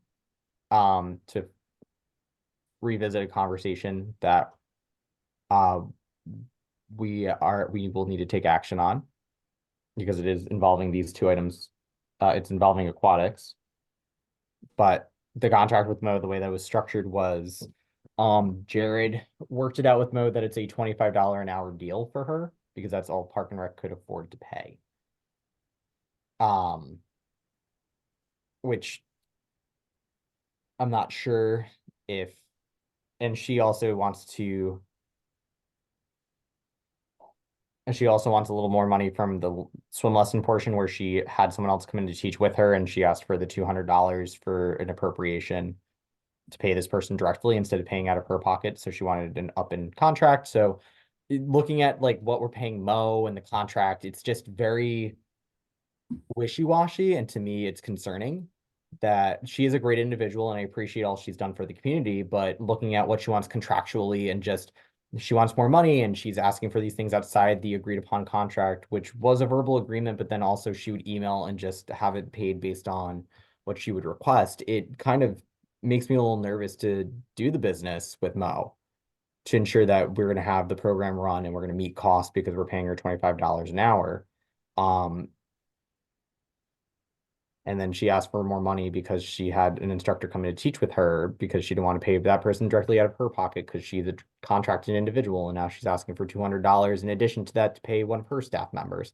So I don't know what's going to happen with lap swim. If we, is Hunter available to take on these times? Possibly. If he's not, Mo would bring in a lifeguard that she would have based on her contract. And what Jared set up with her was they would pay her directly what the cost of the lifeguard was based on when Hunter wasn't available. So she'd bring her own lifeguard.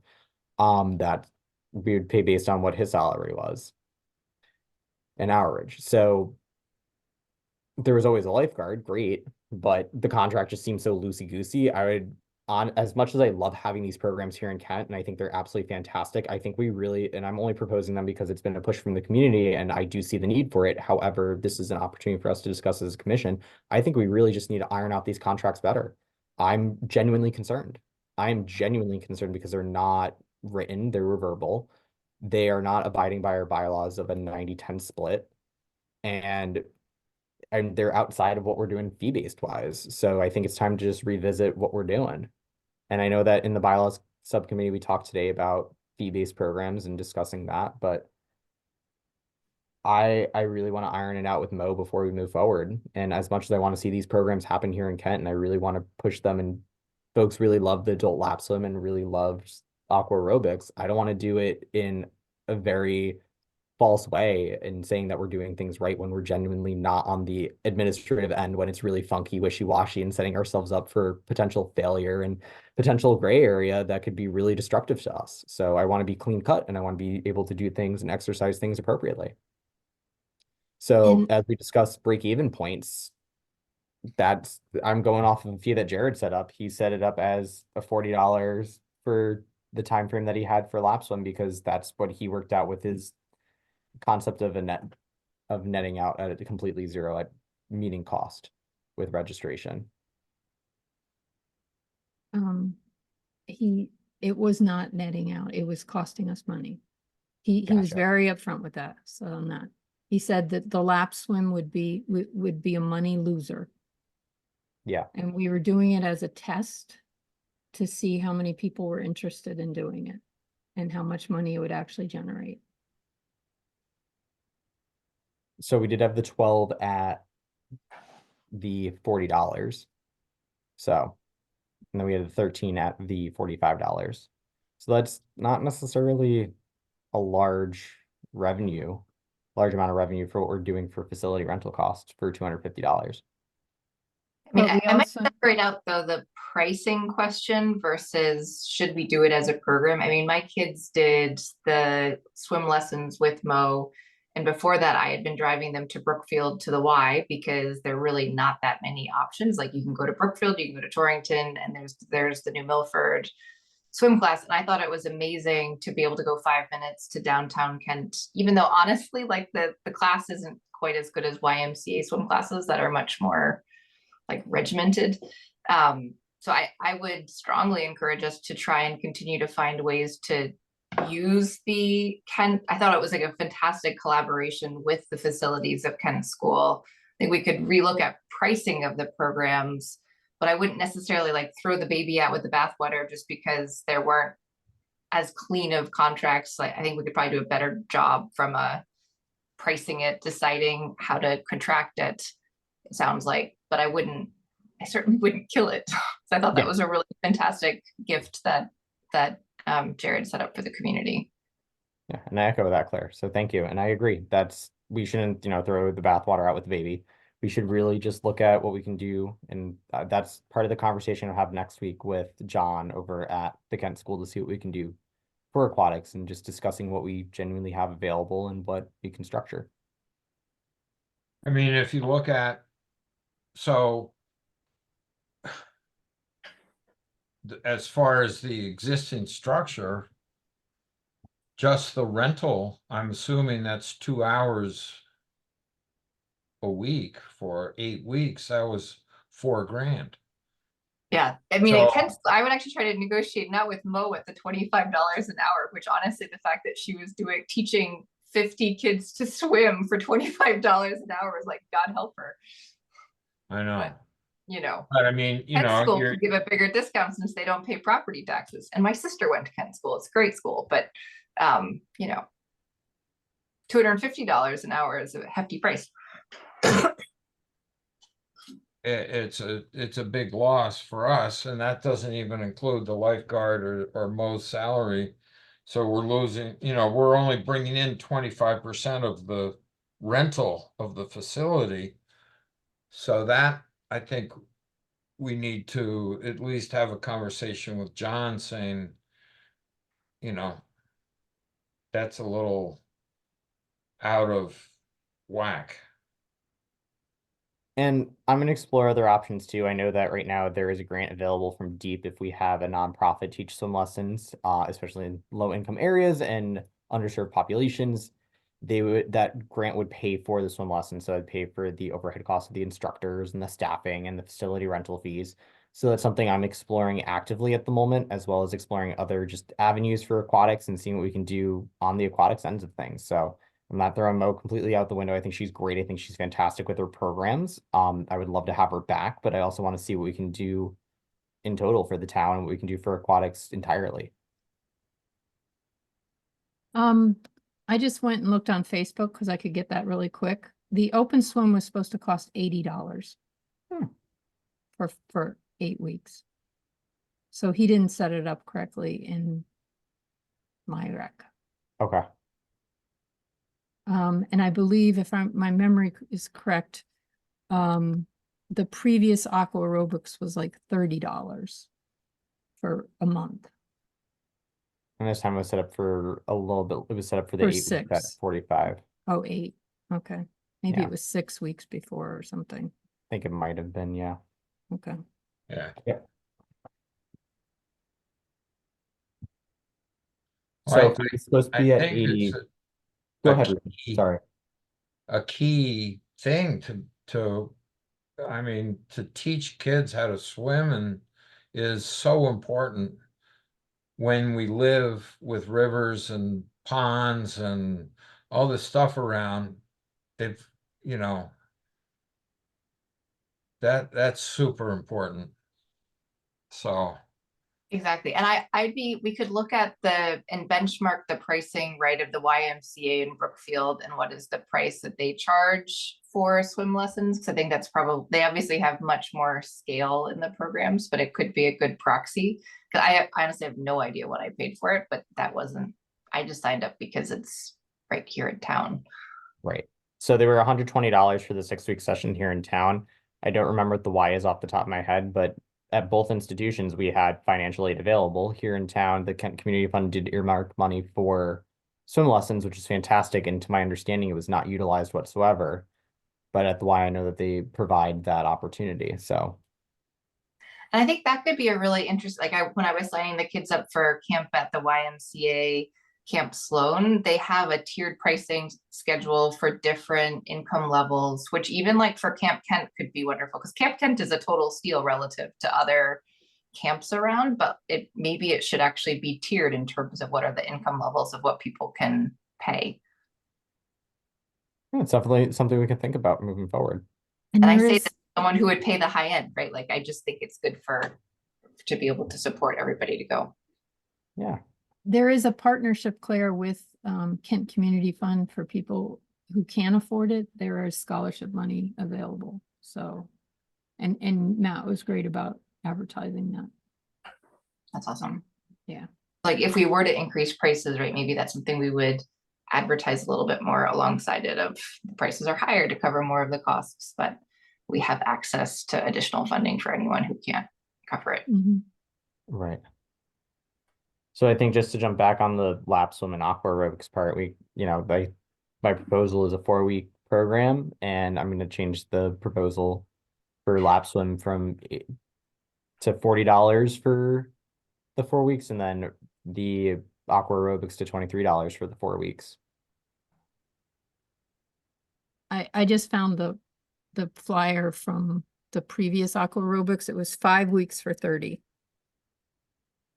So the one that I have in my rec that I was just looking at, so the one previous to the Valentine's Day to 4-3. The one I'm looking at is November 8th through 12/13 with no session on 11/22. Okay. That was 30. And the one that I have in my rec is the 12/14 through 4/3. And that program was the $45 per participant from 8:30 to 9:30 in the morning. Yeah, and that was 8 weeks, right? That was 8 weeks. So it looks like $15 for every 2 weeks that take place. So go with the $30 for the aqua aerobics then, and then $40 for lap swim for 4 weeks. Yeah, I think that's better. Okay. So I make a recommendation for a motion from the commission to approve a lap swim program that will run from May 1st through May 22nd on Wednesdays from 7 a.m. to 8:15 a.m. at the cost of $40 per participant. And I'm going to leave that to the commission to make a decision. And to leave it to Rufus, our chair. I will make that motion. Second. Thank you, Matt. So any further discussion? I agree with Claire. I think that they're both amazing programs and I'm sure that the parents would love us to do another learn to swim program as well. But I do think we should iron out the uncomfortableness that you have with it. Yeah. And but it's great to have these two programs running through June. And I did just do a quick check, Matt, but the YMCA Brookfield swim classes are 280 for if you're a non-member for 7 weeks. So that's like $40 a lesson. And so just to give a proxy for when we think about what the pricing should be for the kids swim lessons, because it really should, like, that's a big ask. But I think that's actually the right ballpark, right? Of if you've got a 45-minute swim lesson, and maybe it's a little bit less because Mo's were 30 minutes, but it's something to think about. So Yeah. I think we were potentially really underpricing, and it's worth just looking at. Right. So Claire, to give some background on me, I've worked in aquatics for well over a decade. I've led many aquatic departments, both private sector and public sector. Most recently working at a Y, overseeing the aquatics program there, all the swim teams, dive teams, synchronized swimming, and swim lessons. So I'm familiar with the pricings and what we're going to do. So I would love to definitely have more conversations with you about that, and we can definitely explore it a little bit more. And same with the whole commission. Just seeing Awesome. what the variation is just throughout the state and just throughout different regions and pockets. We can go ahead and explore prices a little bit more and just figure out pricing, what makes the most sense. And I think Matt also alluded to the fact that we might be able to get grants out there because I think the state recognizes that drownings and whatnot, and they become very expensive even for local EMT and fire departments to try to rescue people in the river and whatnot. And so the more kids more people, but teach the kids early, it's important. Anyhow, any other discussion? So can we have all those in favor of the motion to offer the spring lap swim and the aqua aerobics at $40 and $30? All those in favor? Aye. Aye. Opposed? Abstaining? Okay. And if you don't mind, just continued on the same topic. I know that I just did go on about the contracts. On that same topic, one recommendation after conversation with Randy, our lawyer, we need to make an approval for the additional funds that Mo is requesting for her contract from the most previous swim lesson session of $200, so that we can reappropriate it with the Board of Selectmen and just prove that it was an additional amount on the contract. As I stated, the contract prior was that Mo was paid $25 an hour for her services, and then for any expenses with the lifeguard. This time Mo had brought in an extra instructor to teach with her, and then this instructor has been paid out of the original agreement of the $25 that was paid to Mo per hour. Mo stated that she did not want that to continue, and she didn't want to pay it out of her $25. So she just wants a check cut directly to this individual for her assistance of $200 for the 6 weeks that she participated to teach swim lessons. Why does it have to go to the Board of Selectmen? When I spoke to Randy, it was a reappropriation and it's outside of the agreed contract. So that's why I would need to go to the Board of Selectmen, since it's It's a fee program though? it's a fee program. And we're not going over budget. Nope, we're not going over budget. So There was an Mhm. agreement between two individuals and it didn't work out. But But I don't understand why it has to go back to the selectmen. because we're selectmen- renegotiating it essentially to But approve the it. selectmen weren't even part of the first negotiation. Oh. That is from what our lawyer has stated. So it was just, we can renegotiate the contract and just add the additional $200 and Yeah, then I- just notify I the would board. I would ask you to talk to Marty and Barbara about it Okay. and make sure that, I just don't, The selectmen would normally not get involved in that. Okay. And I will Randy check. may not be aware of that. Okay. But I will make a motion to pay the additional $200 to wrap it up for this time. Second. Thank you, John, for the second. Okay, all those in favor? Aye. Aye. Aye. Opposed? So carried. Hey, Matt? did you Yes. mention that she had her attorney? What's that? Did I just hear you say that she had an attorney? No. Oh, okay. All right, sorry. No, that's okay. I said I spoke with our attorney. Okay. So we've got 4 things under events and discussion of Emery Park subcommittee, so 5 things. I'd like to speed it up if we can. Sure. So with permission, I'm just gonna buzz through the first 2 concert series and Memorial Day parade pretty quickly. Concert series is going well. I'm working on planning out who we're gonna have for our June concert. I worked with Melissa for the Land Trust, excuse me, and we agreed upon having September concerts at the Land Trust, so 4 of them at the Land Trust, and then 1 in August, mid-August, at the town hall, and then the next one will be at the first one will be at Kent Commons for the kids for graduation. Right now, the only spots that don't have bands are the September 5th, so that Thursday night, and the Saturday for the kids for June. All the concerts are going to run Thursday nights at 5:30. So first one, Kent Commons, then Town Hall, and then the Land Trust Fields. And they'll take place in September, starting at 5:30. And then for Memorial Day Parade, I met with all the constituents for the Memorial Day Parade last week, and we had a conversation about the parade route. We talked about all their parts in the parade.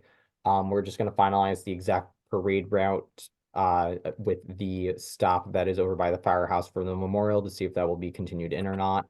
And then we'll have the parade go from there, and it will lead right to the ice cream from the Lions, and then it will go right into the picnic at the Land Trust. So business as usual for those, except for possible parade route change. So, and then Hey, town Matt, light- can I say one thing? yeah, I know I'm so late to say this. I just want to, we talked last time about these concerts being for the local people of Kent.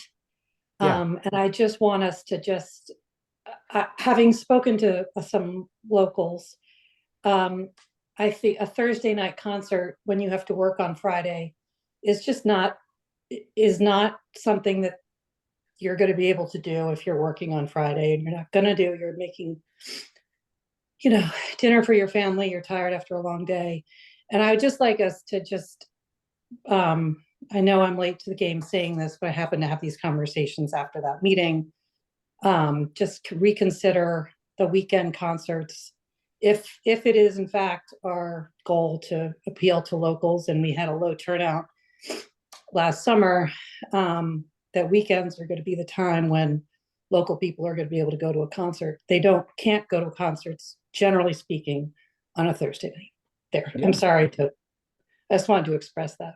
no, thank you, and don't apologize for being late to the game on that one. I appreciate it, and when you speak up, Kate, I genuinely appreciate hearing what you have to say, and I will definitely implore that, and I will talk to Melissa a little bit more, see maybe if we can move it to Saturday nights or Friday nights during September to see if that would work.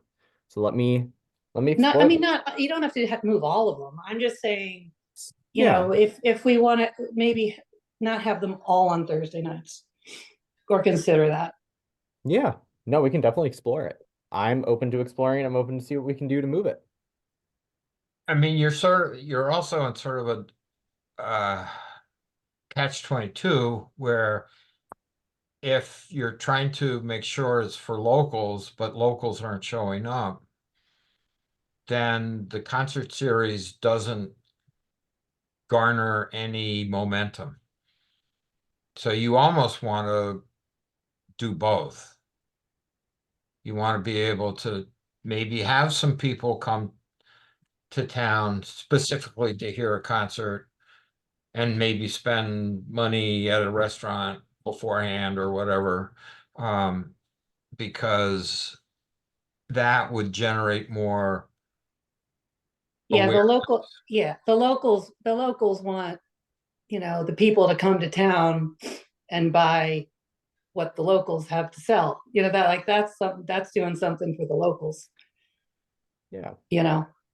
we're stimulating the economy by Yeah. having people come and purchase at businesses. Absolutely, yeah. So that's Yeah. definitely, that is a perspective for the locals. Yeah. Awesome. So yeah, I'll definitely explore those and I'll see about moving a few of them to weekends. I'll talk to Melissa about it and then I'll reach out to the bands that have already registered to see if they want to come down on the weekend. Is there a budget for this where do we pay bands or is it?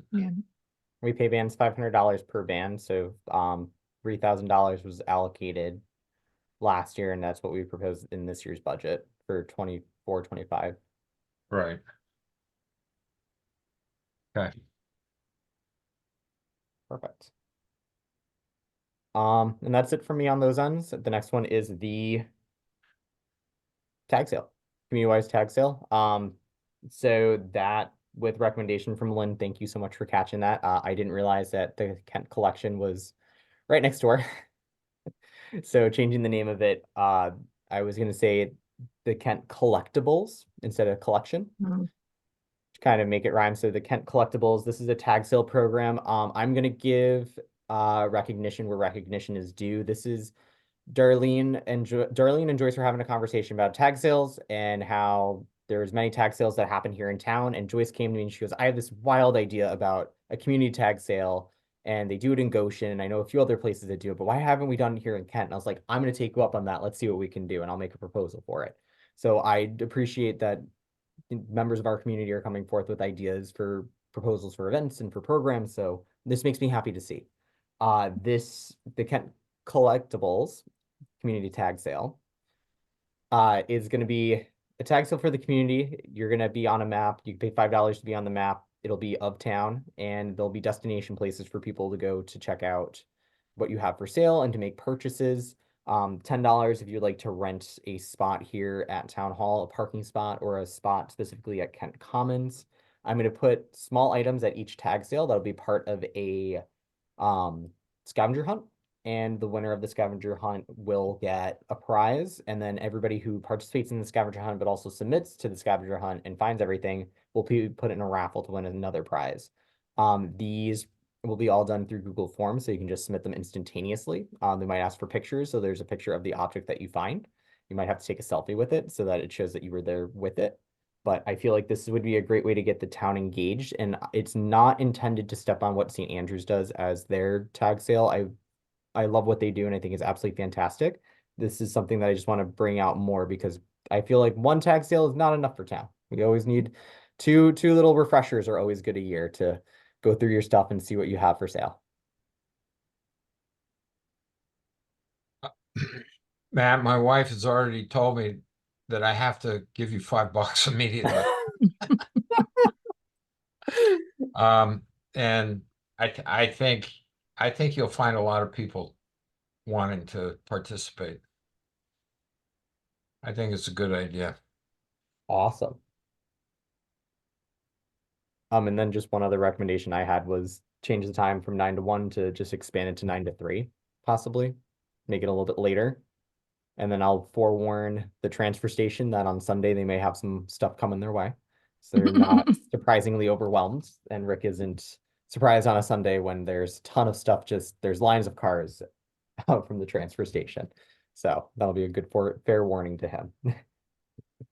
Might be a income boost for him for bulky waste, though. Yeah. You have to pay for bulky waste. Ah, it's fair. No, that'll be good. That's income for him, right? On Yeah, positive or For his yeah. department, yeah. So that might be an all around great opportunity for everyone to work together collaboratively in some capacity. So I think it's great. thank you. So you need a motion, right?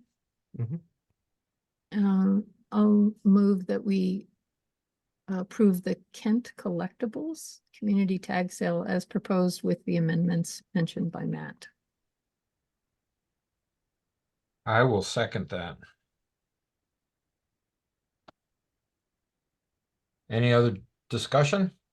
All those in favor? Hi, Aye. You're all welcome to look for my address on the map. Awesome. And Okay, it's all for residents, so I can't wait to see what the community does. All right, so the next one was, so an idea came up last year, because the town meetings are in person and you cannot attend remotely.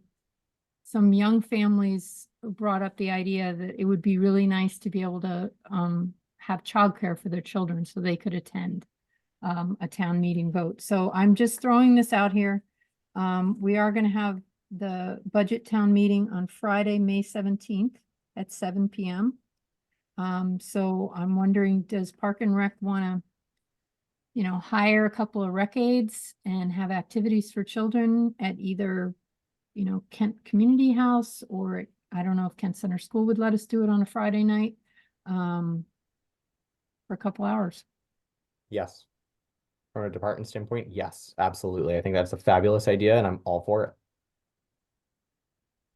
I would second that. I think it's a great idea, broadly speaking. I think somewhere in those emails, I saw the discussion also of a drop and dine type thing where someone had proposed that. So like Scribble Art did that very briefly until they closed down, but I thought it was a brilliant idea of you drop your kids off and they have pizza and you go have dinner.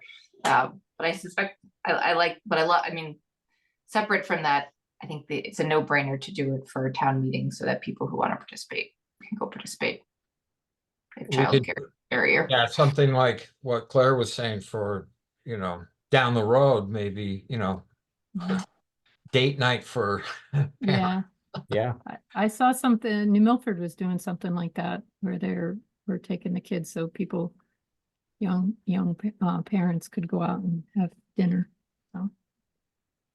So do we want to do a motion on this? Or do you think it's too complicated? I mean, it sounds like Matt's not daunted by this. I'm excited about it. I know I talked about it before and now we're jumping on it quicker than I Yeah. thought. I love it. I can't wait. Let's Well, do just it. because I was realizing it's next month, so. Yeah, no, let's, I'd say let's make a motion to have Matt organize a town meeting childcare session using some of the rec aids probably. And I think it's better to have it at Kent Center School, maybe. Then, because where in town hall would you be able to do it? And I was thinking community house, but I mean, I think Or there's, the community house, yeah. either one. I think the school would be better because if we could use some of the after school program stuff to keep the kids the games and stuff like that, I think it would be great. I do think you have to have though a set beginning and a set ending time. Because otherwise, when I was a parent, I might have taken a little bit of leeway on that. Yeah. And it And been a probably, little later, yeah, yeah, so. it probably needs to start at like 6:45 or 6, I don't know. Cause you have to give, 5 and then end cause around. they need to be able to be at the meeting at 7. So, yeah, and maybe it's 2 hours, maybe it's 6:45 to 8:45, and hopefully we'll be done yakking at the town meeting by then, or 2.5 hours, I don't know. Great, though, and encourages civic engagement, and that's an awesome idea. Mhm. Yeah. So we had the Okay. But So, we should have a pre-registration though for that, because Yeah. you that'll all don't be know how handled. many Yep. people you're gonna Totally. have. Right, and that'll do all we be need, handled. to charge, or can we do this for free? you could have a donation box. Ooh, that's a good idea. You could do, say it's a free program, but support Park and Rec with a donation. If you feel. Can we so- do my rec as a donation where it's like you don't have a specific amount? And maybe you could say like suggested $20 Yes, or something like that, but potentially. free if you want or something. Because I just think it'd be easier if we could do it online, because they're all used to doing my rec. Yeah, let me explore the donations aspect of it. I know Yeah. that you could tip on there because you make reservations and you can pay a tab essentially and put a tip. So let me explore what we can do for the donations aspect to run it in the same manner. Do like a reservation and then you pay nothing and you can always put a tip or pay as a donation. Okay, So I'm going to explore that route and see what we can do. okay. Yeah. It'd be great if we could announce that at the May 3rd public hearing, so if you can pull it all together by then. We will pull it all together well before then. So Alright. are we gonna have a second to the motion to let him? I'll second it. I'll second. Okay, As- and then Second. details to follow. Rufus made the motion, I seconded. Thank you. I just have a comment. Oops. Is there a guarantee that could a parent drop off kids for babysitting and then just not go to the town meeting? Is there That's any, fine. Honestly, that's fine. I think that's a great opportunity for parents. If they don't go to the town meeting, it's an opportunity for them to drop their kids off to be part of a park and rec program on a Friday night. okay, as long as we're cool with that. I just wanted to. Yeah, I'm all for it. They better give a donation then. Or we have to be at the door at the town meeting, and stamp them, like. Get a hand stamp. I'll be texting Matt or whoever the rec aide is going, who's there? Who's there? I want a list. Okay, so any other good comment? Thank you, Miranda. Yeah. All those in favor of letting Matt go to work on this? Aye. Aye. Opposed? Thank you. Okay, now, last item is discussion of an Emery Park subcommittee. Yes. So Matt? I'm ready to talk about this because looking at the NPS scores and when I went through the interview process, and I just remember stepping foot in Emery Park with the hiring team and just seeing how much potential that place has and how much it has to offer for the town because it is such a hidden gem. And just seeing what work needs to be put into it and what planning needs to be put behind it. We are only one commission made up of so many folks. I'm only one person. And I think that it would be best to have a subcommittee to help focus on the projects at Emery Park with the pool repair, with the playground, with the drainage, with trail development, with park planning, just understanding what the park is going to be utilized for. And having this team meet to charge them with the ability to start planning for these things and start giving recommendations to the commission and just really have a solid thought behind what we're going to be doing and the logistics and the logic behind it. So when I wanted to create the subcommittee, I spoke with Melissa Chernesky about it, and she expressed a lot of interest. And looking at the way that the subcommittee would work, there's a strong team of people out there who have a passion for the outdoors, who have a passion for Emery Park. And the first three names that came to mind, and after talking to these folks, are Melissa Chernesky, Lynn Harrington, and Lisa Wallach. And I would love to add John Grant as a commission member if he is interested to this subcommittee so that we can start beginning the focus on Emery Park and shifting that focus and start really building it back. There's so much potential and so much work that needs to be done. It's time to start getting our hands dirty and getting our feet wet and jumping right into that pond and climbing up that mountain, getting everything going. My prayers have been answered. Here, here. It's I'm been ready for Emery, I'll tell you that. It's 8 years now. We're gonna get the No, ball. and I think the NPS score shows that the town is Lacking. tired of us not moving forward, so I like the fact that we're going outside the commission to bring more people into the process. And John, I gather from your comment that you're accepting a position. Yes, I am. And also praying too.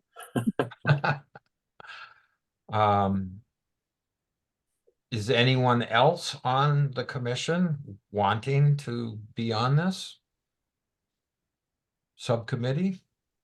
I have certainly an interest in it. I have no idea what the time commitment would be, but Yeah, I'm the same. I'm also interested, but again, the time commitment would be. That, yeah, we don't know, but I mean, if you're interested, we could, Submit the days are good for you. That's all. yeah, I would say we're Um, looking at maybe an hour to an hour and a half a week right now. Right. Just to start the planning process, discussing what needs to be done with the park, looking at possible avenues for the pool, looking at different solutions for the pool, looking at different solutions for trails and trail development, starting to pretty much outline what a master plan would be, so that when it comes time for a master plan, we can go ahead and start pursuing that master plan with whatever company, if that's the avenue that we decide to go after we find out more with drainage. And going that way. and do we envision that these would be in-person meetings or? We can do them over Zoom to start, and then once we start making decisions, if we need to be in person, we might have to go to the park to go hike up the mountain to go look at the trees and look at where trail markers are and potential new trails. We might have to go and just look at the pool and examine the pool and see, based on the concepts that we have, is this something we can do? So for now, definitely on Zoom, but in the future, we might have to be in person, and definitely bring the bug spray, bring the sunscreen. Well, seeing Might as be in the the field. location is gonna be what it is, maybe everyone could be a little understanding of that. Everyone on the subcommittee might not be able to be there every single time, just be a little more lenient, because I think Miranda, you should be on it, man. If you have any interest in being on it, you should be on it.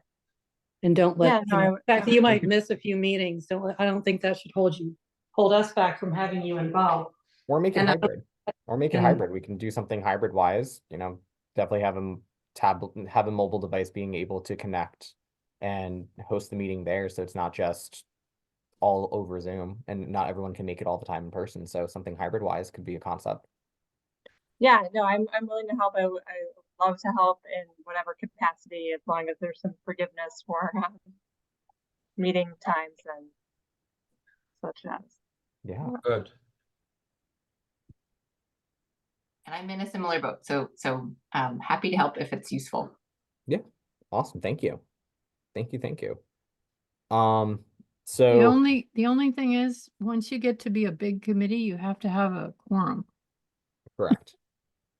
So, I mean, not to dissuade you, Claire. I'm happy to step Um, back. Yeah, One, either way two, is fine. three, four. What is Well, with Miranda, it would be 5 members plus Matt. So Claire would be 6. So then you need to have 4 people present to have a meeting. 3 if it's 5. Yeah, I'm happy to step back, and then if that's easier. Okay. You can always attend. You can always attend. You're always welcome Always to attend. Yeah.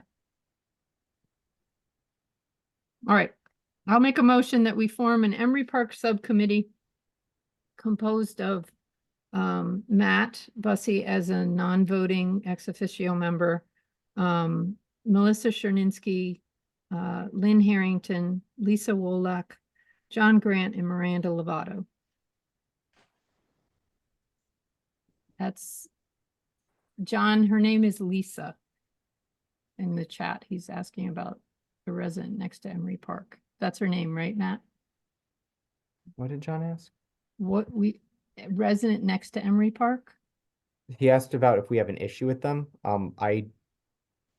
This is the guy that has that's why you were looking for the surveyor. You were going to just see if the guy was on our property, correct? Different issue. Okay. But it is related Different person. to Different issue, different person. That's just exploring after our conversation with Gary. So quick update. There's an understanding that there might be the small cabin that is next to Emery Park. It may or may not be on our property based on an overlay that you look at. So after Gary is done looking at the state property boundary, I'm going to explore if he can look at that property boundary to understand if that small cabin is or is not on our property. So that's not us. That's not the people that live across the street. That's not Lisa Wallach. That's a different person. And I can't recall their name off the top of my head. Well, that cabin used to be Randall from Artifacts. So, and unless he sold it, I don't know. But I'll look into it more. That's something I've been looking into, but not just based on map overlays. It looks like it is on their it looks like it's on our property, but it might not be on our property based on the actual map. So I want some more firm answers. Is it to the north? To the south. but They're on the that's northern end of the property off of 341. that's a separate issue from the formation of the. So, Right, Yeah, right. totally separate issue.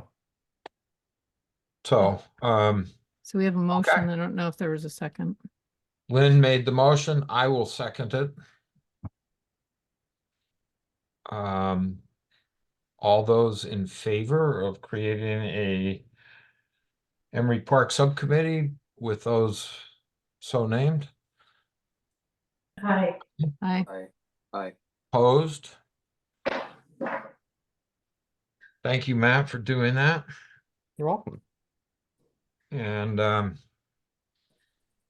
as I said earlier, I'm glad that we could use Lynn's experience because she's had a lot of experience with what's been going on with the park. Yeah, Um, and a lot of history with it, and just a very very deep depth of knowledge. So I'm very excited to have everybody who's on this subcommittee be on the subcommittee. Very good. Final item on the agenda is public comment.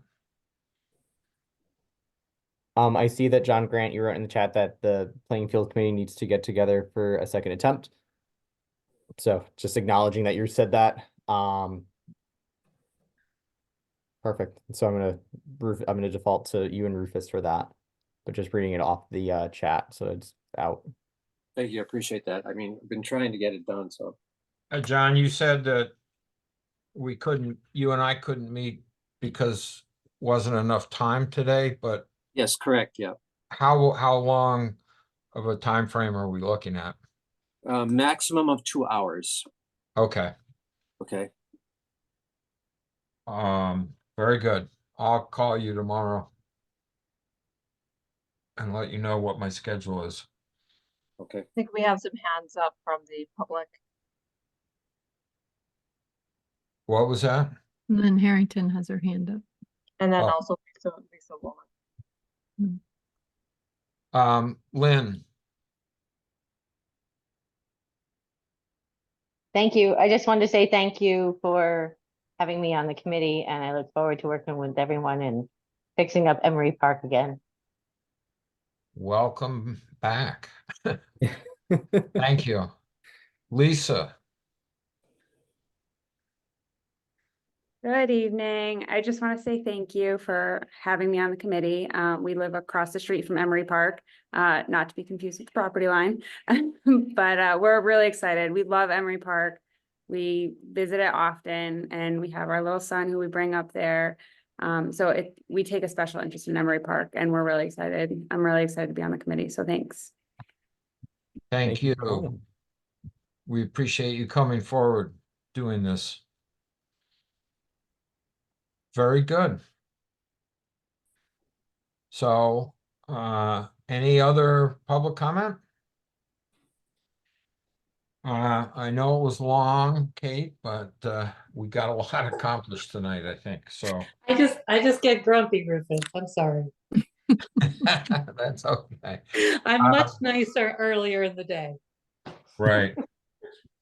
Hopefully we'll try to stay shorter. We'll work on that as we go, but we did accomplish a lot. So if there's no other business, I would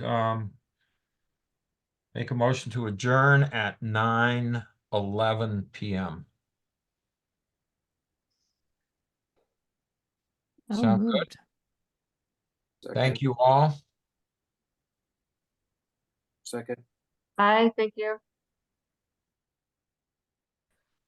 Bye. Good night. Good night. Good night. Thank you. And All right. And Thanks, Matt. you're welcome. Thank you. And sorry That for was a the good meeting. hold up. All right. Talk to you tomorrow at some point. I'll talk to you. Bye, Rufus.